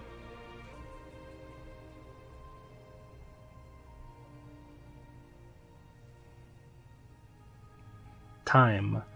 Time is nothing but a vile joke. At the end of the world, when the seas dried up and the rocks rotted away as everything changed, I hid in this grim bunker, repeating a futile act. Shouting into the void. My words permeated every moon and space itself, every tunnel and corner of the stars. The universe did not respond to me. I prayed to the pitch-black despair for tens of thousands of years, and the only thing I heard in return was the reverberations of destruction. Whenever I longed for a survivor's response, the sound of collapse and rays of occupied light still lingering among the stars would emerge. It was a black hole of futile effort. My emotions were far beyond what any regular life form would ever experience or empathize with. In the endless silence, all I could hear was the heartbeats of my people growing ever weaker, but their dormant hearts should not have been beating at all. Nightmares cannot jolt me awake because it's impossible for me to sleep.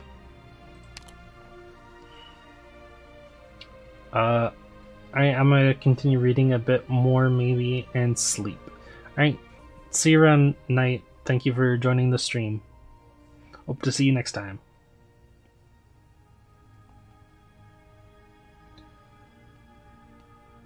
This stream has been quite the experience.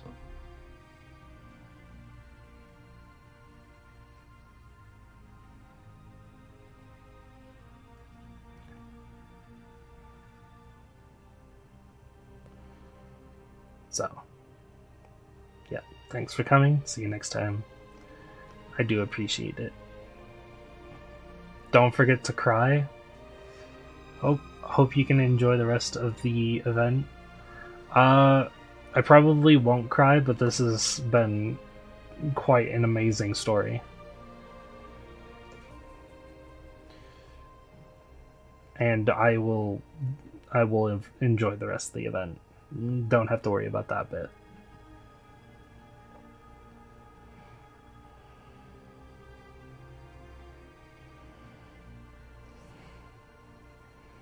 But thank you.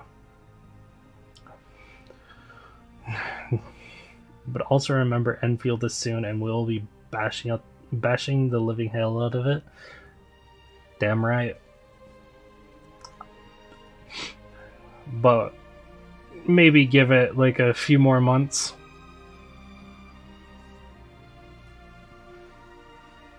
Let them cook. Let them cook some more.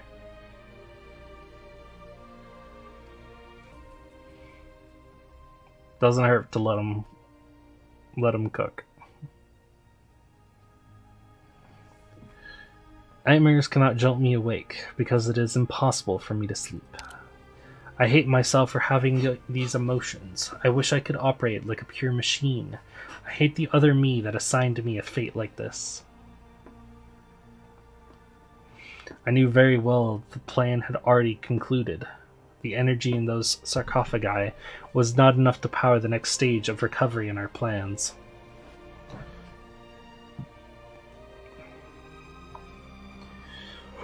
Soon after, I was swept into nothingness, endless and numb.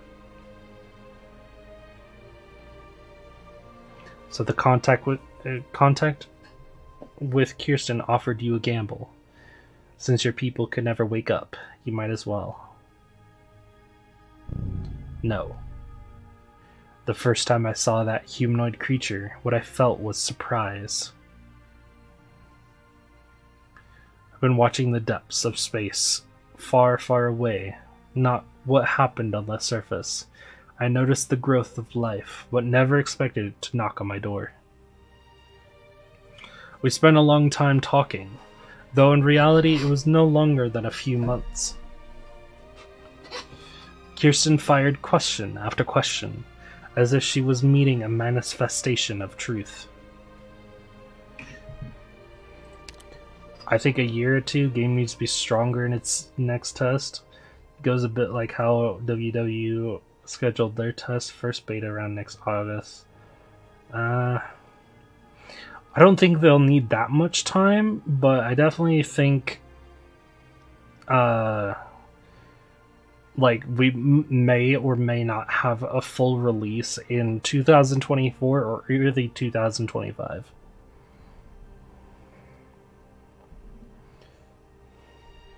Since it's open zone, it might be earlier, who knows. Yeah.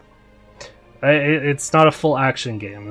They don't need to do all of that stuff. They already have mechanics down. They just need to spruce up a bit and prepare for more content.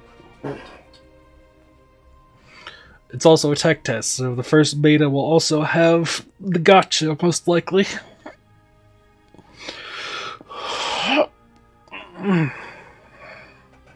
But go to sleep. You said you needed to sleep. Go sleep.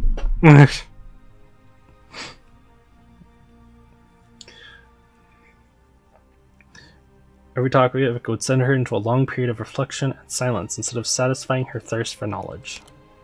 Ember better be sexier in the next test. I think she's fine as is. She catalyzed an idea, but she didn't voice it herself. Kirsten refused to be the one to execute the plan. Plan? She believes that someday this land will need a group that can separate themselves from politics and unite us as a people. This far-sighted group will have to employ everything at their disposal to build an ark. The pioneers would inevitably face the struggle of understanding and would face division and suffering.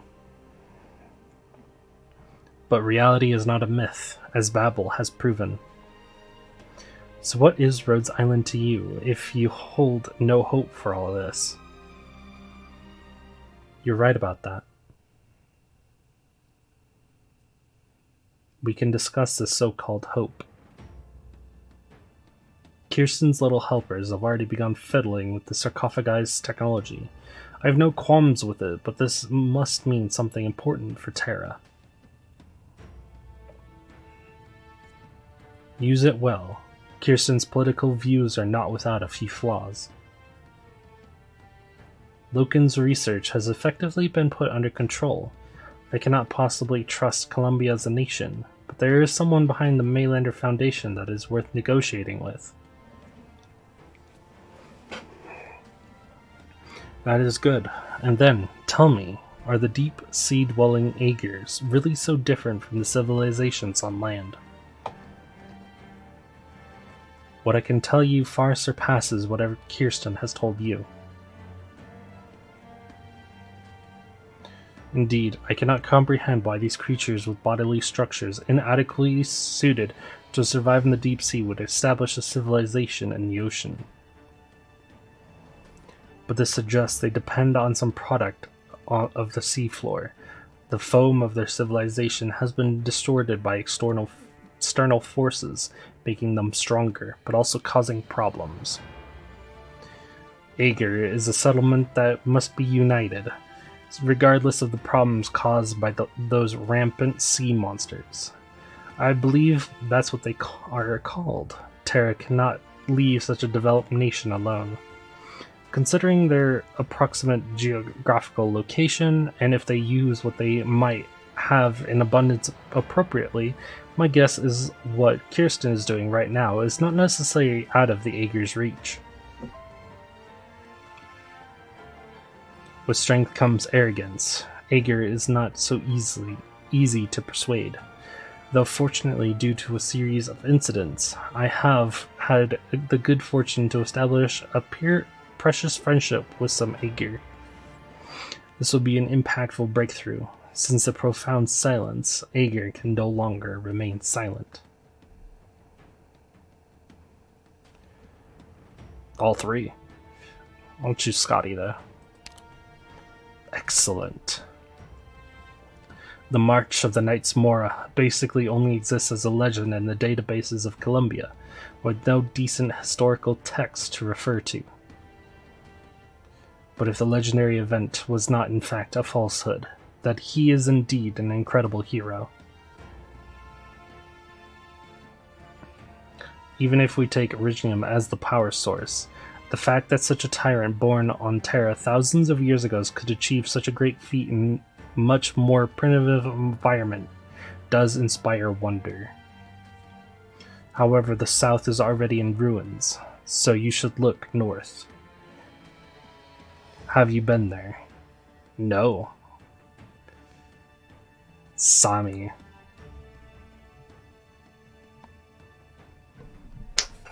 And that's where IS-4 comes in. Oh, even further north, at the ends of the endless ice fields. That's right. They're in the Terra exploration video. There was like this giant area in the north that says unknown area. So that's oh boy.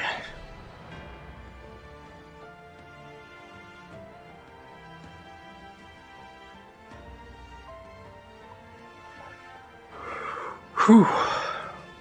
I tried many times, but I've yet to find anything within limits of my own abilities. But you know what's over there. I do. What is it? So don't ignore the door that lies there. Push it open when you need to, and it will show you a boundless vista. There it is! There it is! There is the connection to Enfield. The door that lies there. Push it open when you need to. It'll show you a boundless vista. And it's to the north of the ice fields Which, oh, this is so cool. This right here, this line, just this part in its entirety connects Enfield to Arknights. We knew that there was a door in the north, but even Keltsit knows that the door is there. Just pushing that door is already far beyond what most are capable of, so it's difficult. And so it is up to all of you to find a way. The land is vast and civilization continues to advance, so surely there's more than one Kirsten. You seem to trust the denizens of this land more than I previously thought. Trust? I hand the tinder to you. I have given up everything on my end. Whether or not you can succeed, nothing can be changed. This is my failure. Trust? Yes. I do not know. Perhaps I just want to see any life form able to converse and interact with one another, to continue existing. You know this, compared with the problems on the distant horizon, there's something that could happen at any moment. War. Even if I look only through the eyes of Columbia, I sense the imminent danger to your world, and the fire that can ignite at any time. You will require preparation. Do what you must to extinguish the flame or to let it produce new life. This is your choice to make. Those who are truly able to save the denizens of Terra are always and only themselves. This need for awakening has not changed since time immemorial, because it is all part of what humanity is. We will discover the truth. The sky is about to be opened, but the barrier will soon heal itself. Perhaps it will take a few days, or months, or years. But the people of Terra will take that limited, voracious scene into their eyes, and will keep the moonlight and the distant planets in their memories. I hope Kirsten hopes that this will be a powerful signal. A signal to herald the next great age.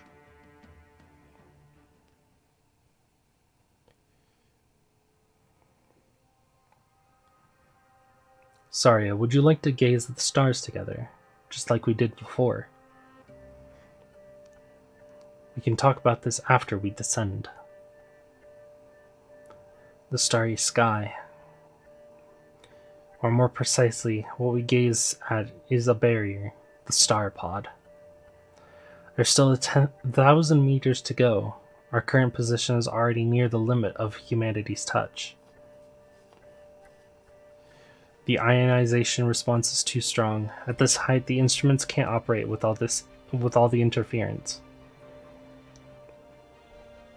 The control panel is completely useless. I should have known. You have no intention of letting the Stellaria last much longer. Yes, it just has to last until I break the barrier. The barrier. Though we've always been inclined towards the usage of barrier, you're well aware the shape of it is more than just a barrier, as per conjecture.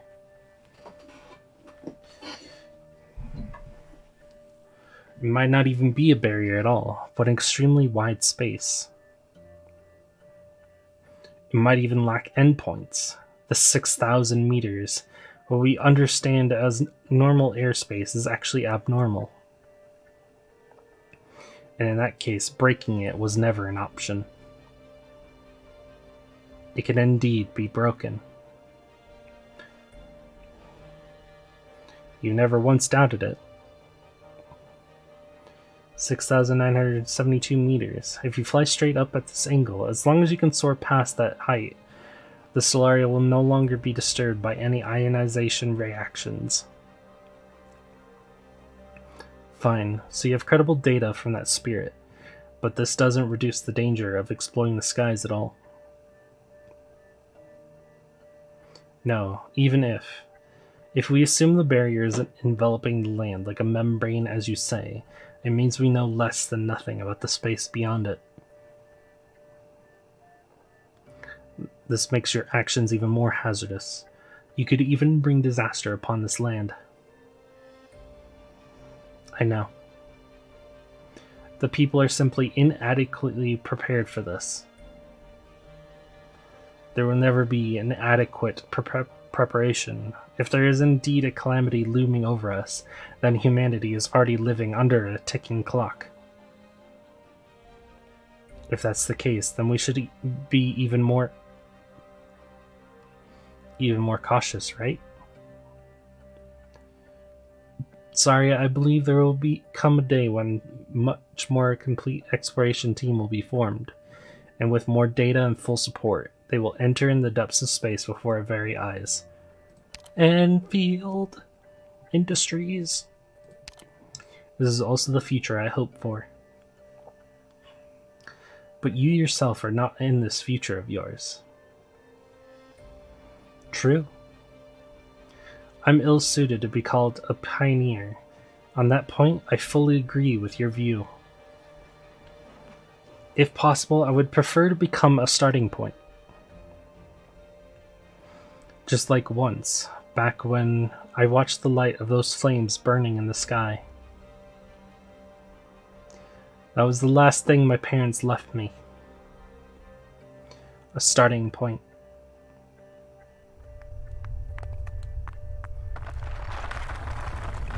Where's the closest escape pod? None left. Those with the capability to execute the return module are already gone. Alright. Then hold on to me. I'll wrap the both of us in calcification. We might not even have a chance of survival, but we can try. Saria, lower your gaze. What? You're the one who didn't look down this time.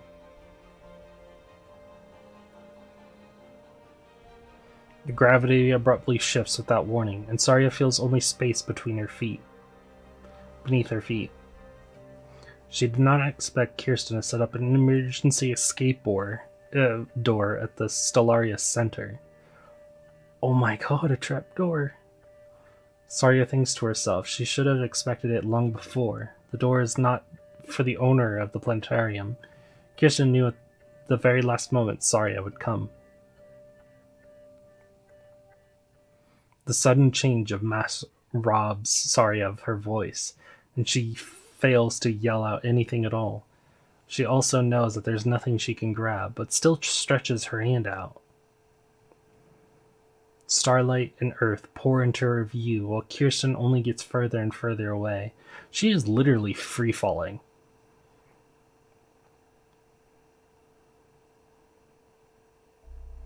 Sorry, you always wanted me to take a good look at the world.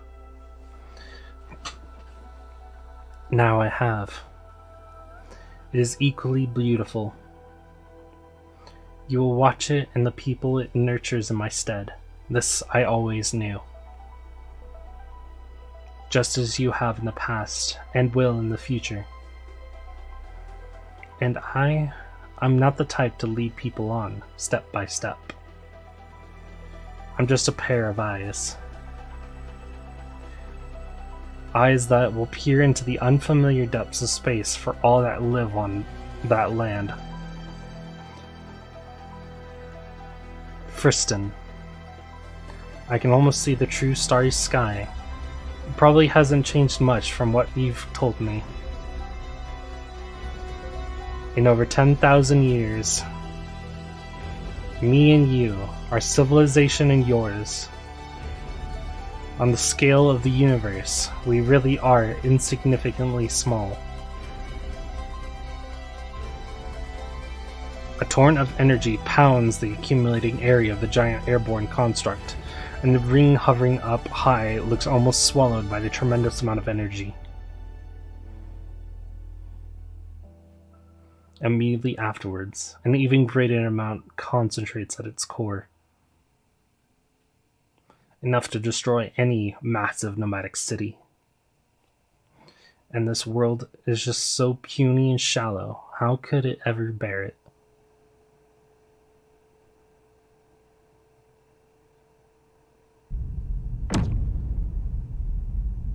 The light converges and abandons the earth, stabbing upwards into the air.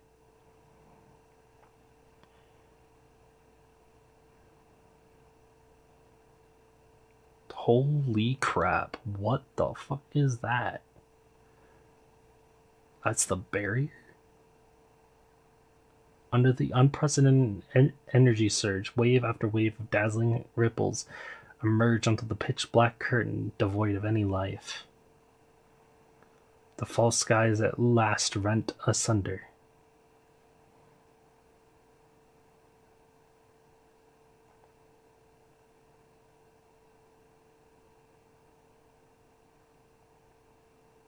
What the fuck? The ancient twin moons expose their real faces. Tonight the truth will be perceived by humanity for the very first time. Our twin moons are fake? What? Holy shit. And please someone tell me that's Talos 2 right there. I would love to know that's Talos 2. Just right fucking there.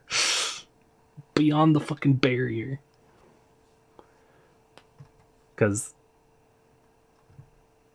the moon right here and right here is what they were talking about, right? And it just rippled outwards. And this is the actual thing in the distance. Because this is so crazy to see.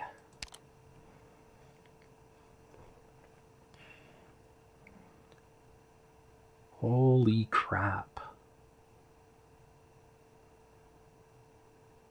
That's it. That's the end. Oh my god. What the fuck? That was insane.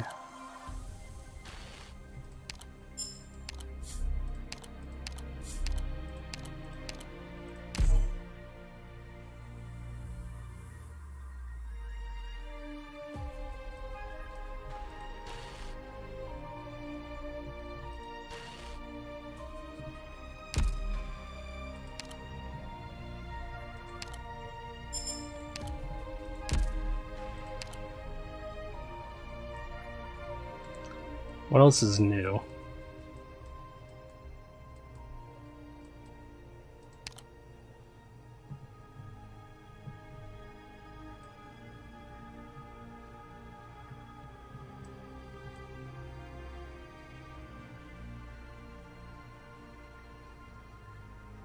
Need to meet Nasty again.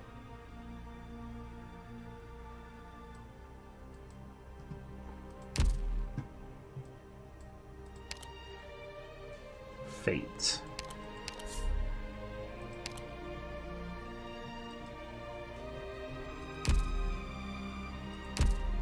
What the actual fuck?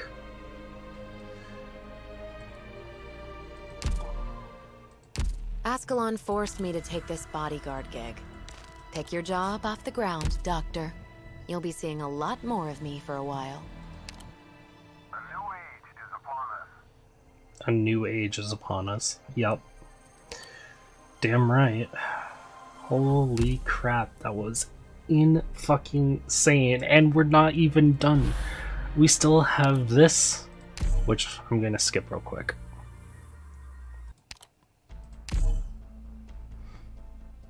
Because we're gonna read these two pieces of lore next time.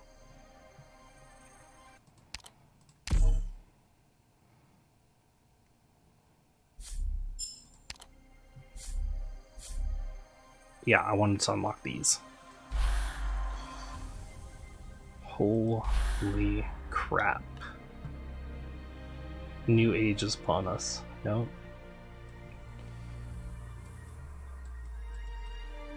The pursuing of the present, the lingering of the past, and the coming of the future.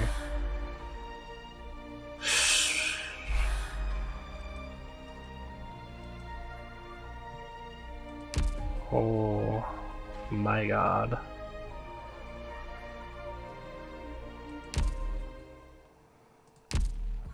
That Ascalon forced me it's to not take this even bodyguard over. gig. And Pick your job off the ground, Doctor. I'm just You'll be seeing a so lot more of blown me for a away by while. the story. Holy crap. Holy crap. Frosty, I did hydrate. Thank you. I don't know when that happened, but I did hydrate. So don't worry about that. Thank you for coming, by the way. Oh. Oh my god. Mine just blown over here. Oh, that was good. Oh, we're not even done. Tomorrow for sure. We're finishing it. We're finishing the story. We're going to do all the EX stages. And then we're going to like look at some extra lore on the side. And then compare. So, look forward to that. Your dreams are a lot more peaceful than I expected. Look forward to that tomorrow. Until then, thank everyone for stopping by and enjoying the stream.